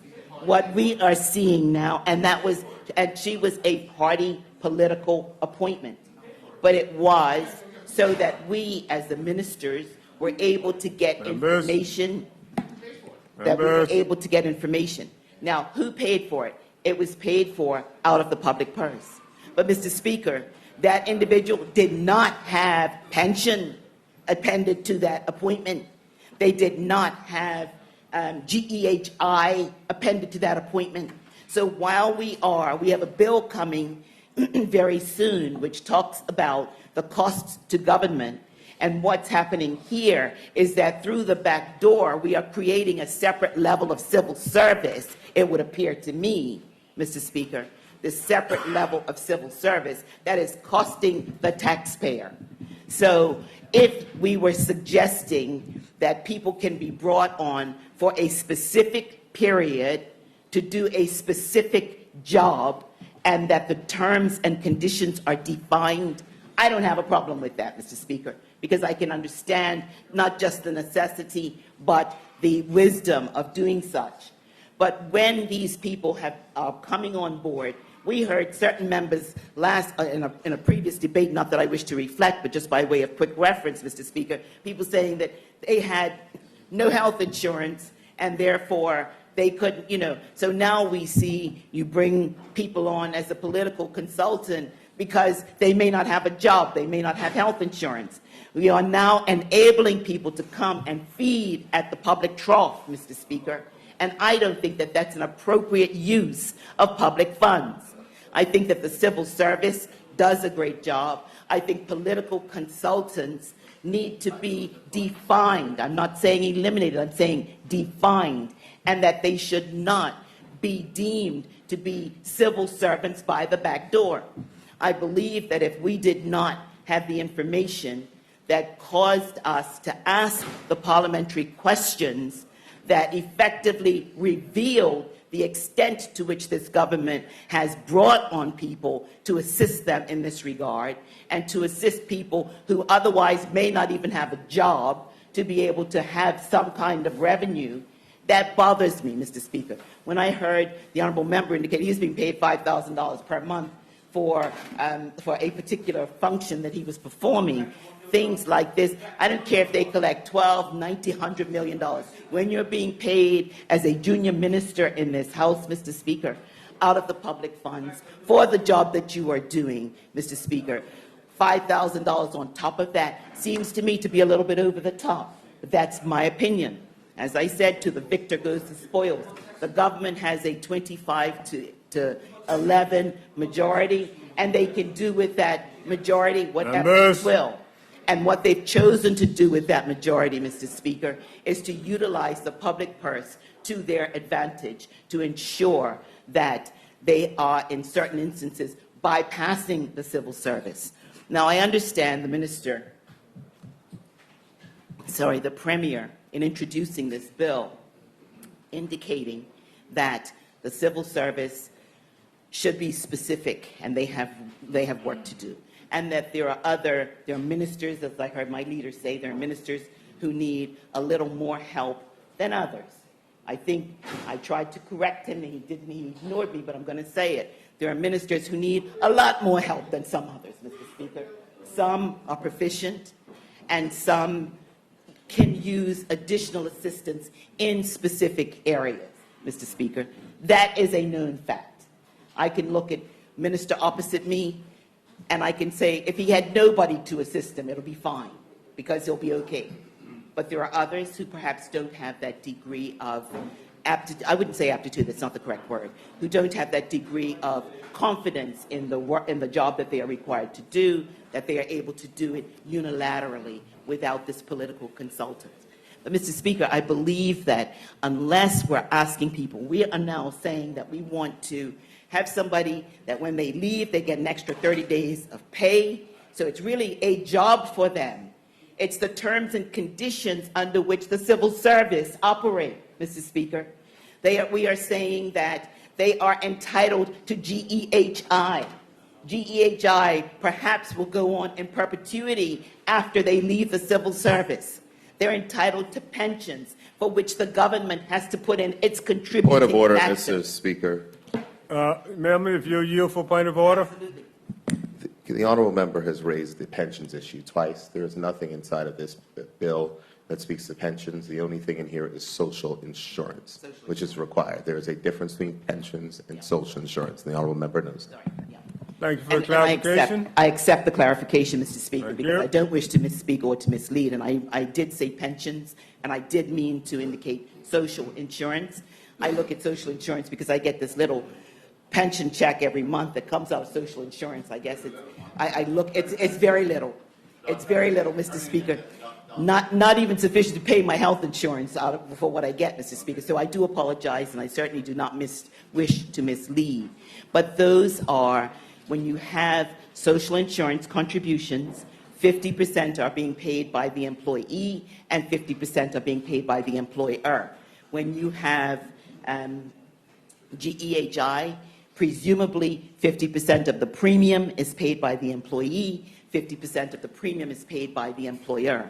So effectively, we are bringing people into the system, causing them to add additional charges to the public purse, Mr. Speaker, and none of that, excuse me, is going through the system of vetting and controls that are normally afforded to people who are coming into work for the civil service. The civil service members have to go through an inordinate level of scrutiny in order to qualify for the positions they hold. Mr. Speaker, if anybody can be brought in to say, come on in, you don't have a job, come on over here, I'll make sure that you get your insurance, I'll make sure that your social insurance is paid, we're going to make sure that you're good. It doesn't matter that it's costing the taxpayer more money. What happened, if that to me is a political job as a political advisor should be paid for by the political party. An advisor for a specific function, for a specific period, it's appropriate for that to come out of the public purse.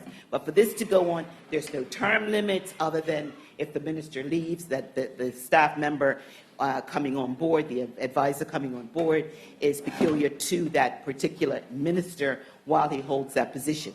There's nothing. We've got people who will now be on the public payroll, having failed to have to undergo the scrutiny of hiring that is necessary for people who have jobs in the public service, and we are expecting the taxpayer to pay for it. Mr. Speaker, I would not have wanted for members opposite to pay for my personal advisors if they were there in perpetuity for a specific 6-month period of time, that this is your monthly pay, and you know exactly up front what you can budget for, Mr. Speaker, and how much it's going to cost, so that the public is aware of what their liability is with respect to these people coming on board. That I can understand. But, Mr. Speaker, to say that we are going to allow, excuse me, almost open-ended, and this can be up to 2 people per minister. I'd be curious to know whether the minister who has no real portfolio also has the ability to have assistance, have political assistance, when you're a minister with nothing else to do other than sweep. What else do you need? I think their responsibility takes on a No, little more than I that. mean sweep. I don't mean sweep the floors. I'm sorry. I don't wish to be pejorative at all. I don't mean sweep the floors. I mean sweep the ministers in terms of if this minister is absent, you come in and you fill in. If somebody else is unable to do something, somebody else comes and fills in. Minister without portfolio, somebody who doesn't have specific responsibilities. That was what I intended to I say. could see the cartoon of the Minister of Broom in his head. I just want you to clarify that. I just want you to clear it up. Well, I won't make any comment further on that, Mr. Speaker. We'll just leave that to the imagination. But with that said, Mr. Speaker, I just think that we must recognize that the government is the government for all of the people of Bermuda. That there are political consultants who are now becoming employees of the public purse, that I believe it is an inappropriate use of public funds. I believe that we can achieve the ends to which the Premier is attempting to go by utilizing a slightly different model. But as I said, the opposition will have its say, the government will have its way. By virtue of their numbers, they will bring on board whomever they choose to. They will buffer their income however they choose to, and they will allow them to be there however long they want. There are people whose children are out here, Mr. Speaker, they can't get jobs, but because they may not be politically affiliated with members of the government, your kids who have come back from college, who don't have a job, aren't going to get one. Because the preference in this scenario, Mr. Speaker, is going to go to those friends and family members of the political party who will be able, and I will say. Sergeant, will you deal with that, please? Continue on, member. Keep going. Oh, sorry. No, you continue. Oh, sorry. I thought I had a problem. But if that is the situation. So, Mr. Speaker, as I said, having recognized and admitted publicly and acknowledged that I had a political person who was politically affiliated with my party as a consultant for a specific period of time for a specific job that they had to do, and it was paid for out of the consolidated fund, I have no problem with that, specifics. But to give all the perks and benefits that go along with an employee of the civil service, I believe is entirely inappropriate. Mr. Speaker, the other point that I would like to raise would be the point that my leader raised, and that is in respect of the annual report. It's fine to come ex post facto with information, but I believe if you wish to really be transparent, it would be better to approach it up front to say, today I hired Louise Jackson for a period of 6 months. Her salary for that period of time is going to be X, and at the end of it, that appointment will be finished. Or, as the government has now allowed for within this legislation, to say that I can bring on my favorite individual to come and be my political consultant. Excuse me. We haven't seen what the outline of criteria is, but that's going to be up to the ministers, and the Premier has to sign off on it. So if he believes that any particular individual is appropriate to fulfill the position, then they'll be able to do so. Excuse me. But it'll be good to see the code of conduct for advisors that the Premier said was coming afterwards. You know, sometimes it's nice to see the package that we're signing on for. If the Premier were able to bring to us, in conjunction with this bill, the code of conduct for advisors, then perhaps some of the unsettling attitudes may be able to be alleviated because the information would be there. At the moment, we don't have that information. It's coming, I have no doubt, and I don't know when. But, Mr. Speaker, I believe that, excuse me, as we consider how we wish to run our country and deviate from the norms of what is appropriate in my estimation, Mr. Speaker, I think we should think very carefully that there are young people who don't have the ability to get a job and aren't going to get one because these particular positions are being filled by people who are handpicked because of their affiliations, political advisors. And I will end where I started, Mr. Speaker. Political advisors should be paid for by the political party and should not be a burden on the public purse. Thank you, Mr. Speaker. Thank you, honourable member. Does any other honourable member wish to speak? No other honourable member? I recognize the honourable member from constituency 19. Honourable member. Thank you, Mr. You have the floor. Mr. Speaker. Obviously, this particular act does some things which regularizes some things that have been done in the past and adds some new things. And I think, for me, the things which are of interest is not so much the fact that it's talking about the personal staff, but when I read it, it indicates that Section 3, that the Premier and the opposition leader may each, if he so wishes, have a personal staff to assist him and may by instrument in writing appoint such numbers of persons as he deems fit to constitute his personal staff. Now, I'm hoping I'm reading correctly, because when I read that, that to me said that the opposition leader could have more than one person. So I'm just, and that's when I read it. Hey, you want to give me a point of order? Would you like point of clarification? If the honourable member would yield, just so she's aware. Yes. The language of which you've read, honourable member, is no different than what exists in the 1983 Act. Just so we're clear. So that is the same language that existed in the 1983 Act. That language has not changed. Thank you. Regardless of what exists in the 93 Act, what I'm hoping is that our opposition leader will look at the Act and start to raise the question as to whether the opposition leader can have more than one person in their office, because this is what it says. It says as numbers of persons as he deems fit.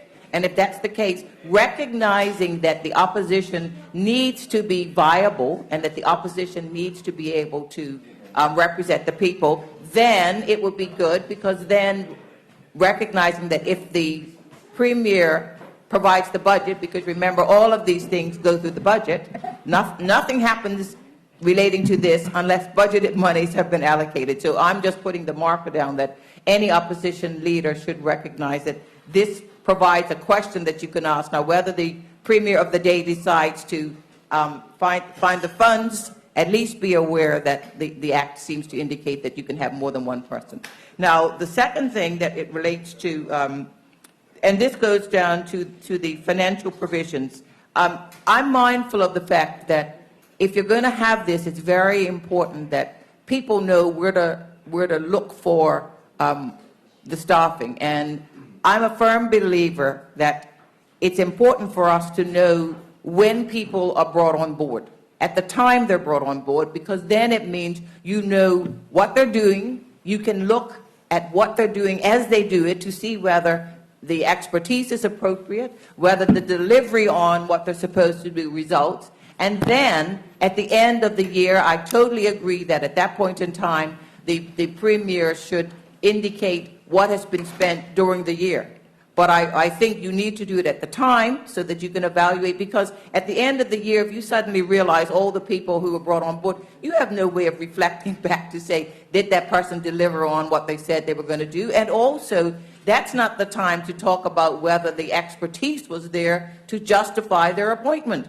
So I'd like to think that the Premier, in terms of some of the other things that he said with respect to being transparent and providing information, would take on board that it would be good that the appointments were given to the public at the time they're made, and the rest of it, which talks about the expertise in the areas, given at that point in time. And that would supplement what the Act already says, which is to give the information as to what they've been paid and what they did. Now, I also believe that that then ties into what I think is important, and it doesn't say it here, but I'd like to think that the Premier would consider it, that in order to be able to clarify who has been brought on as personal staff, it would be good if that information was all together. Right now, the opposition leader and the premier staff are in a budget.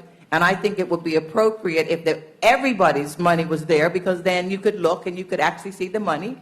And if the premier has already told people at the time they're brought on board, you could see the budget, you could see who's there, and at the end of the year you could find out, one, whether their money has been spent, whether it was an over budgeting, and then you can truly assess what happened with respect to that category, not have to try and figure out if it's stuck in the various ministries, what happened. How much was spent, what they did, whatever else. If you really want to talk about saying that this is a way of being transparent, this is a way of saying this is a necessary function and the people should know about it, put it all together so that the public and the ministry, and the public and the House would know what is actually happening.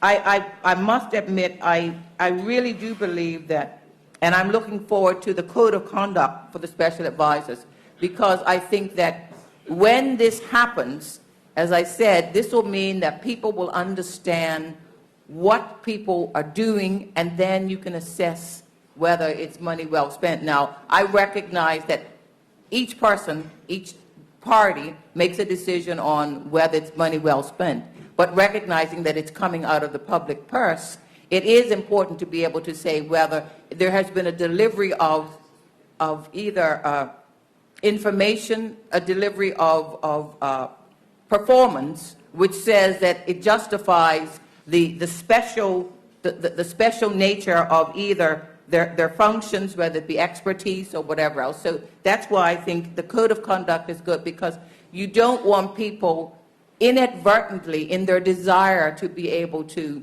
support their party who's appointed them, whether it be the premier or the opposition, that you don't want them to inadvertently do something which causes them to either breach something in their enthusiasm to deliver on something, or to make sure that they get a point of view out there, because there still has to be what I call an appropriate conduct, and I don't think that anybody wants to go over above and beyond inadvertently, not realizing that the code of conduct is not code of conduct that would normally be occurring. It's just like here in the House, you have to remind us now and then that when we, in our enthusiasm, say and do something which goes outside of the bounds to rein us back in. And that's why I think you have to make sure that this code of conduct does something too, because sometimes enthusiastic people can go outside of the bounds.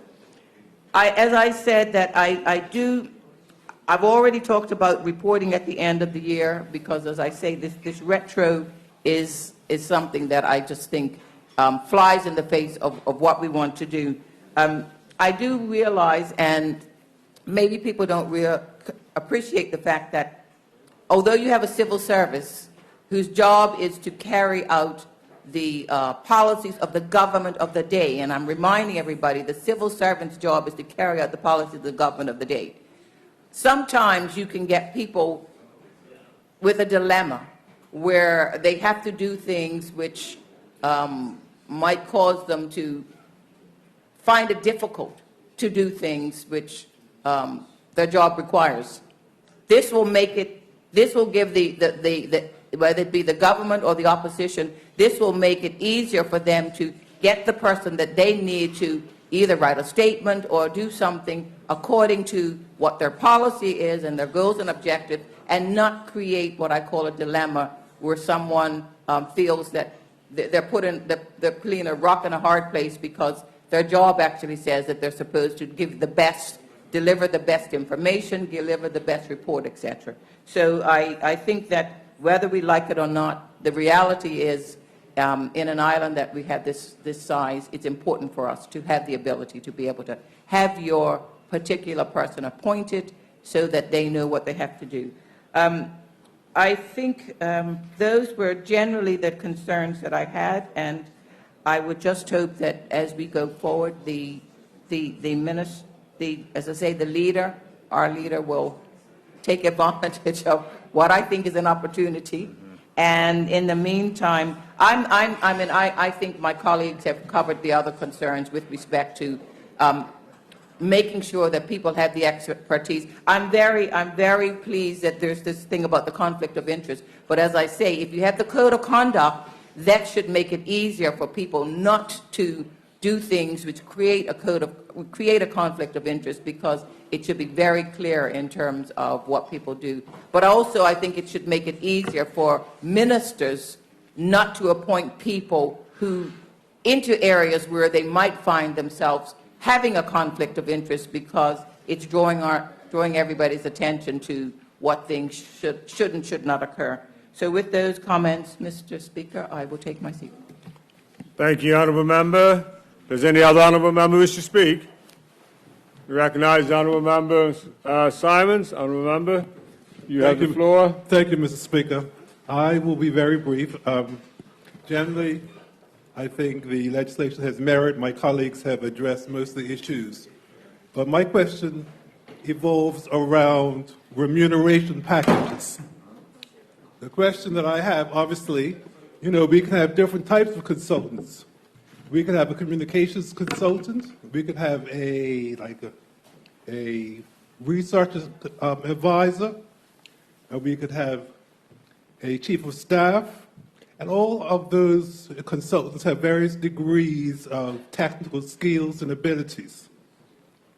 So my question to the Premier is, how are they classified in regards to, in government you have the salary grades?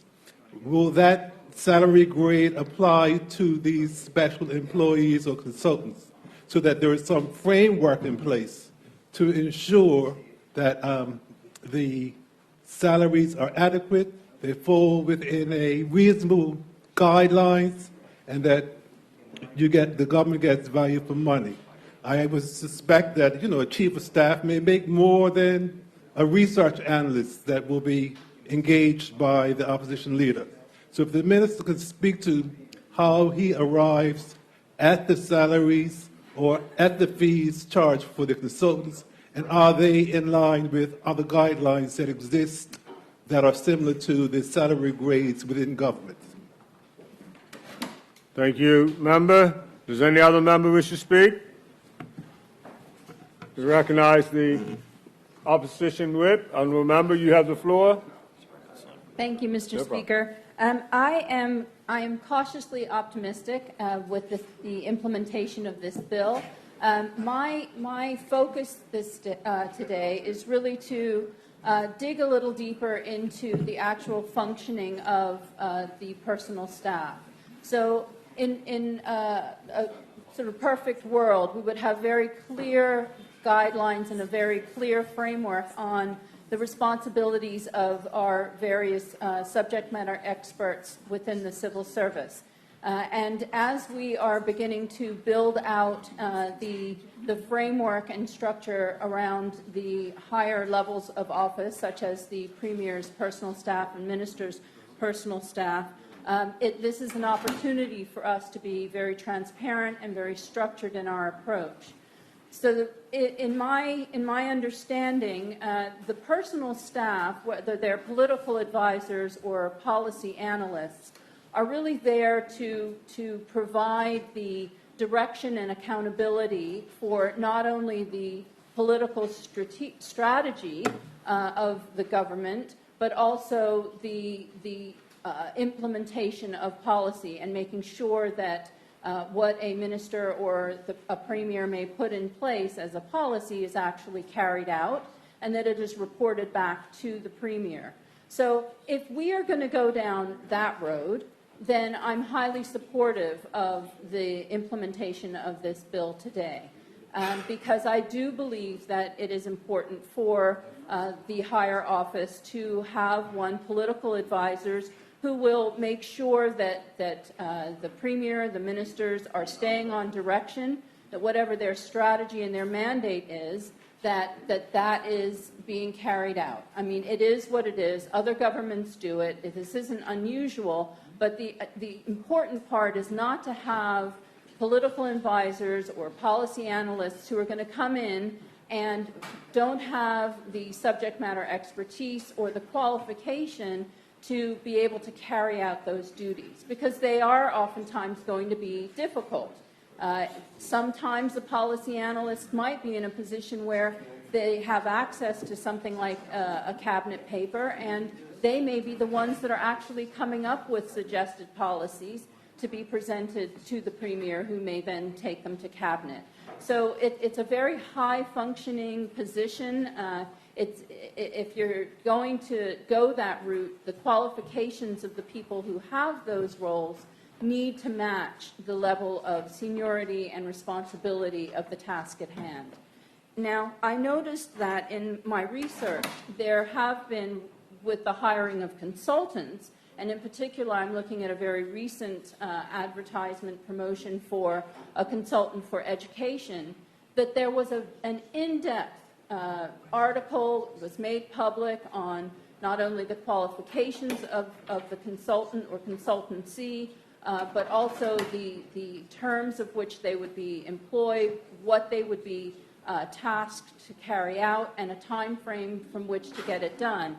And it's that kind of transparency and that level of understanding that I believe helps the taxpayer to understand the value add for this kind of investment. And if we are able to produce some sort of, it would be nice, rather than retrospect, if it were before an analyst or a personal staff were hired, that there would be some level of explanation and some sharing of the qualifications of that applicant in order to provide us with the information that we need. So as taxpayers, there's a level of comfort that the job will be done. And if the job is getting done, then whatever government happens to be in power at the time, we know that there's somebody there who's guiding it along, and that the policies and the platforms of which that particular governing political party won the platform on, that those things will be carried out and will not just kind of wallow about and not sort of progress. And a perfect example of this, whether it was the former government or the sitting government, when you have a situation like the T.N. Tatum Middle School, if there's a policy that has been being put in place by a minister, by a government, and that policy, if there's no one there to check, if there's no one there to identify reports, if there's no one there to follow through, if there's no one there to push through the government's mandate, then we're going to run into these kinds of stalemates on a regular basis. And so it's going to be our job as parliamentarians to have a level of oversight to say if education decides to hire a policy analyst or a policy advisor, then we would expect that when the government says they're going to do something, that there is somebody there who is going to see it through, who's going to make sure that whatever policy was established is actually going to happen, and we're not going to find ourselves in a situation where nobody can find the report, nobody knew who was supposed to do what, we don't know how much it's going to, whatever the stumbling blocks and the hurdles may be, that we're not running into a lot of challenges in the future, and that we see policies implemented on a smooth and consistent basis, and then we can start to see some real results. Thank you, Mr. Speaker. Thank you, Honourable Member. Does any other Honourable Member wish to speak? You recognize the Honourable Member from constituency number 22. Honourable Member Fairman, you have the floor. Thank you, Mr. Speaker. I just really have two high-level points. I'll make some comments in committee, but I have two high-level points just to make about the bill.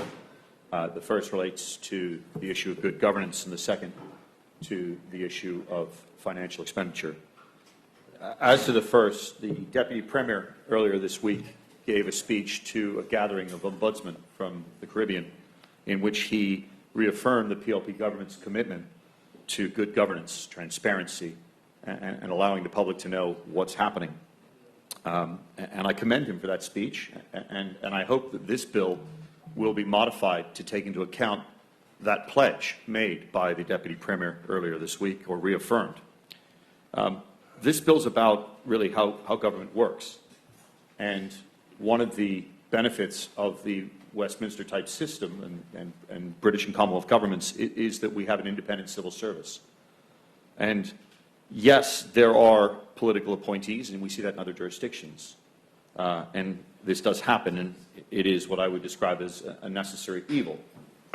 But when you have political appointees, the thinking behind that, or the justification for that, because they stand next to the civil servants, and there's a difference between the independent civil servants and the non-independent political appointee.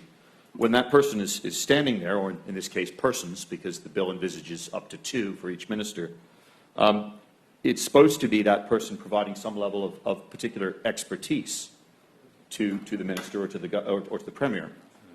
It's not supposed to be an opportunity to appoint people to salaries paid by the public purse simply because they happen to be friends or family or political cronies of the particular political party in power at the time.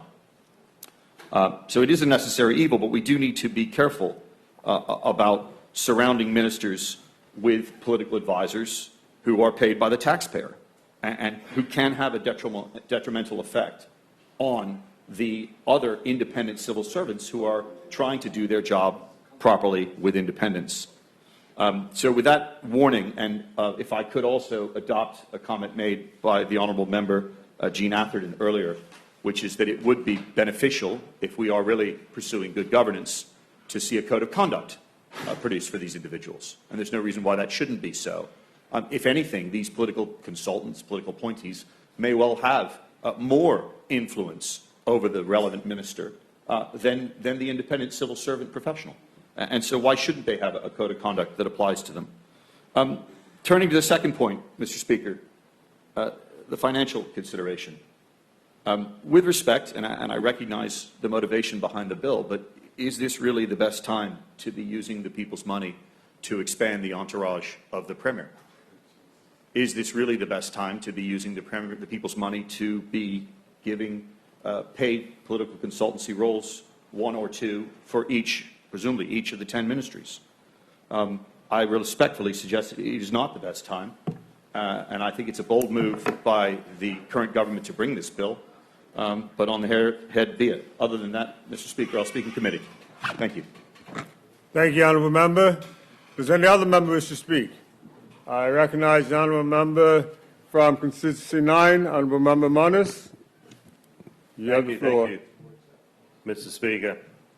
I'll start off with that honourable member finished up. I don't think that the public have a very high regard for the political class. And that certainly includes OBA supporters, also includes PLP supporters. And the people assume, well, the member says he doesn't think that. Speak to the chair, just speak to the chair, and that will keep you out of trouble. You better read his mail. I think he was mentioned in Dispatches recently in a very humorous blog post.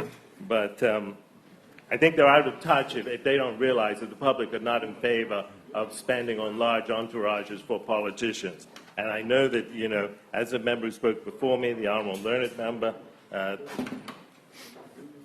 public don't support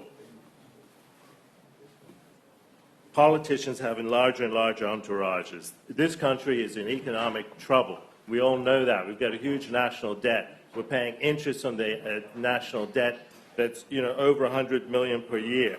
We're in trouble. We've seen 12 months of declining retail sales, month after month after month after month after month. Need I really tell anyone that, Mr. Speaker? We've seen a severe loss of business confidence. We've seen a severe loss of consumer confidence. Consumer confidence, you can see, is down just from people not buying cars anymore. Car sales have plummeted because people are saying that because they're not going to spend that amount of money. Members. Mr. Speaker, Members. The honourable learned member Michael Scott can get up and speak anytime he wants. Members. Now, those retail sales are down. We've seen job losses, major job losses in the international business market. We've seen it through mergers. I think we saw it through Renre and Tokyo Millennium. Some 60 people lost their jobs. We've seen several others where about 30 people lost their jobs, and those jobs are both expats and Bermuda, guest workers and Bermudians. And they're both a big hit to our economy. We obviously don't need more Bermudians out of jobs, and when guest workers lose their jobs, that's somebody with an empty apartment out there is not earning any income, and we know the land tax has gone up. All the taxes are going up. Everybody's getting hit, and everyone's having to pull in the reins of their purse at home and spend less money. And we're saying, has government got the message? The answer is no, this government hasn't got any message. You've seen a great echo of silence on that side. A little bit of chirping, but that's it. Members don't want to get up and speak about this. They know they're severely embarrassed by the nepotism that's been shown out there with ministers' wives being hired, with ministers' children being hired. Stick to the point. Stick to the point. The problem is that people have seen through it. They've seen through it, and they've seen abuses by this system, which people might put up with in politicians, but not at a time of this sort of economic hardship when people don't have jobs. And they're seeing it. The man in the street sees his politicians, there they go. They got their snouts in the trough again. That's the view of the person in the street. The government should be pulling in its horns. And what the person in the street sees this as, and you just go on the blogs and see it, and this is PLP supporters, they see this as a rearguard action to paper over the cracks, to put some sort of respectability on the abuses that are taking place. And everybody knows that from the person in the street point of view, it looks like the friends and family plan is back in place. So the Premier is saying, well, how can we paper over the cracks and look like what we're doing is above board? But people are not going to accept that. People are hurting out there. People are hurting out there. This government is not producing. And we know the litany of those things. They can't keep the buses running. They can't collect the trash. It goes on. They can't keep the schools running. I mean, one after the other. We have disaster after disaster after disaster. We should be talking about the education system here today. We shouldn't be sitting here talking about how ministers can fatten themselves by having a larger entourage. That's not what we should be doing in this House. We need to address the needs of the people, not fattening politicians. Thank you, Mr. Speaker. Thank you, Honourable Member. Does any other Honourable Member wish to speak? We recognize the Honourable Member from constituency number 7. Honourable Member Richards, you have the floor. Thank you, Mr. Speaker. Mr. Speaker, I'm going to follow on from the comments by my honourable colleague. You know, it's interesting being a member of Parliament and also working in the private sector. And I always view things through the lens of what happens outside of the realms of politics. And we live in a time, Mr. Speaker, where businesses and companies are looking for increased efficiencies. How can we reduce costs? How can we become more efficient? And I have to give credit to the government for putting together this efficiency committee to look at how can they do the basic things, such as collect the taxes that are sitting out there uncollected, and how can they streamline processes and whatnot. That's good. But where this government is falling down, Mr. Speaker, is when it comes to staffing levels. Okay? All I've seen since I've been here, since this government has been elected, is they are increasing staffing levels, hand over fist. And that goes against what happens in the real world. In the real world, people are being asked to do more with less. Okay? Everybody's tightening their belts.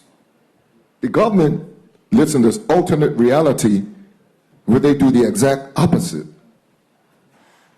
And it's baffling to me. It truly, truly is. I don't see the logic in it. I don't see the necessity in it.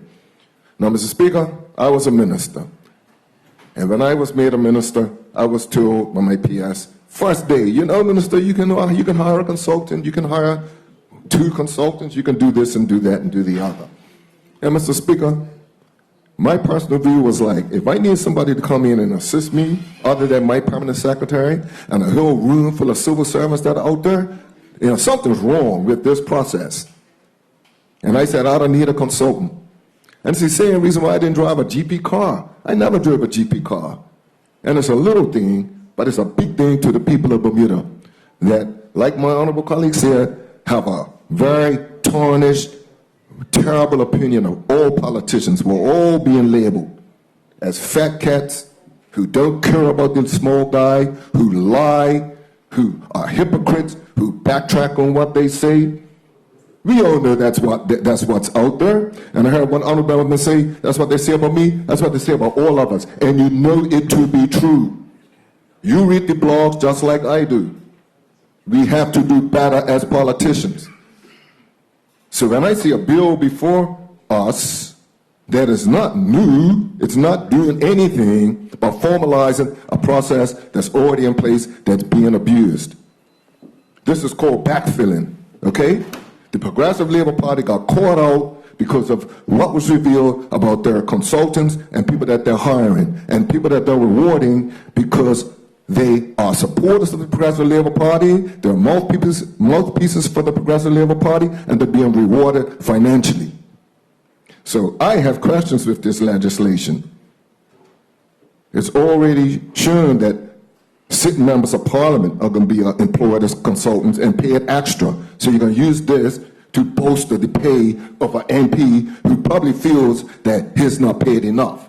And I know that there's a sentiment over there where MPs, particularly on the backbenchers, want more money. We're not paid enough. So how can we do this and make it look clean? It's ridiculous. It's a ridiculous situation. And that's why it's quiet over that side. Thank you, Mr. Speaker. Thank you, Honourable Member. Thank you, Honourable Member. Does any other Honourable Member wish to speak? Premier, it is now 3 minutes before 12:30. Would you like to take the break, or would you like to start now? I'll start now, Mr. Speaker. Continue. Thank you very much, Mr. Speaker. Mr. Speaker, I appreciate the comments of members opposite. There's some persons that are speaking from positions of being misinformed. There are some persons who are trying to make a political meal out of something where a political meal does not have to be made. And if members were so interested in hearing what I actually had to say, I wouldn't think that they would get up and leave, especially as they finish speaking. But, Mr. Speaker, let me just help honourable members opposite, because what we are doing here is not creating and or changing anything. Let's just be clear. So what exists currently right now is a ministerial code of conduct. The things which will transpose from the ministerial code of conduct will now go from a policy into set and established law. That's the first thing. The second thing is, Mr. Speaker, that just as in the ministerial code of conduct, all positions need to be budgeted for. This is now stated inside of law, which is similar to the law which existed when it only applied to the Premier and the opposition leader, Mr. Speaker. So the comment from the former Attorney General, who, of course, threw his bombs and left, says that there's increasing entourages. There is no increasing entourages. Let us be clear on what this lays and sets out, Mr. Speaker. This is putting a structure around a particular process. But here is something when there is a question and an issue of fairness, Mr. Speaker, because it seems as though if persons opposite don't understand, even though they should understand, as they were in these roles recently. There are different dimensions to political advice and or consultants which exists. There are full-time consultants. There are part-time consultants. There are limited-term consultants. There are persons who are open-ended, who may be persons who are working with ministers on a day-to-day basis or work with the opposition leaders on a day-to-day basis. There are differing dimensions to this. So in order for persons to try to throw it all into one box and say that that's the case, that's not. Regarding a comment, I would say, from the opposition leader, there's a few things. Number one, there's a general term which has been said by the members opposite about the question of things being done retroactively. The thing is that, Mr. Speaker, that we set out in all of our legislation timing of where reports are made to this legislature and the timing where these reports are made to the legislature on the budgetary process. If members want to ask questions or other things otherwise, then they're welcome to do so. But we felt that it would make the most sense to lay it all out in one document on an annual basis. And that is the decision of which we've come to. What I think is also interesting, Mr. Speaker, is that we spoke about, and the opposition leader spoke about, the recommendations of the SAGE and the civil service reform. Well, yes, Mr. Speaker, those recommendations were stated there, but I think it's very important that we recognize what the dimension of a private office should be.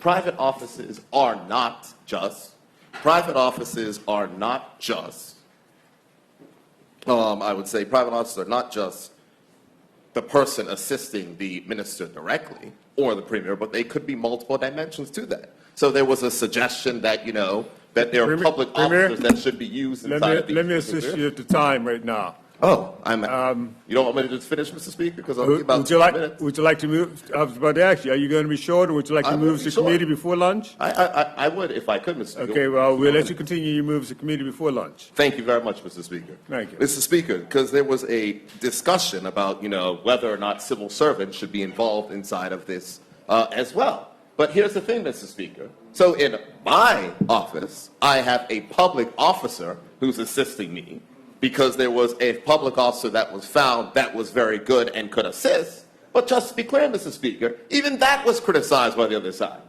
So a public officer is used in support of the office. That is criticized. When a public officer is not used in support of the office, that is criticized. Here's the challenge, Mr. Speaker. The challenge, Mr. Speaker, is what is important is that government functions and functions well so that we can deliver. There are persons who believe that ministers themselves should, one of the challenges that ministers get sucked into the minutia. And we know what the minutia is, because I see the Honorable Former Premier nodding his head. We know what the minutia is. The minutia is great. Whereas there's the issues of overarching policy, which sometimes gets missed, Mr. Speaker.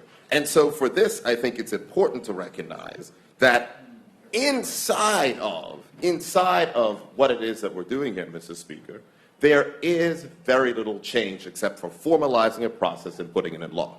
Now, there is one distinction, Mr. Speaker, which is important. And that one distinction is for full-time officers who serve ministers, for those ones who are appointed under the existing act, the Premier and Opposition Leaders Act, they have access to health care and social insurance contributions to be made on their behalf. Currently, persons who are not appointed under the Premier and or Opposition Leaders Personal Staff Act are not given those benefits. One of the things which we said, Mr. Speaker, across the board in fairness, and some members have indicated to me that there may still be places inside the public service where there are persons who have been serving for long periods who do not have access to health insurance. What I will say is, Mr. Speaker, as a matter of fairness, as a labor government, what we do not want is persons that are employed in long periods of service without access to benefits, Mr. Speaker, and that is the difference of the challenge. As was stated in my ministerial statement in March, that all contracts that currently exist will be reviewed in line with the fact that the benefits package may or may not be changing, and when this act is brought into force, we'll be able to publish those particular items. We want to set it out so there is not a question and discrepancy on this. Because here's the thing, Mr. Speaker. It is an important part of government to function that ministers be able to have access to the service and support of which they need, and that the public service be made to be impartial, Mr. Speaker. That is a key point. And it is a very important balance to strike, and that is why these provisions which have been put here in law are similar to provisions which exist in other jurisdictions, such as the United Kingdom and Canada. So with that, Mr. Speaker, I will wrap up my remarks there, and I will ask that the bill be now committed. Thank you, Mr. Premier. Deputy?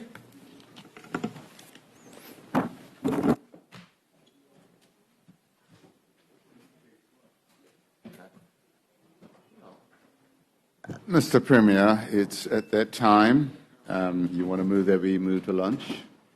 Thank you, Mr. Chairman. Mr. Chairman, I move that the House do now, or the committee do now adjourn for lunch.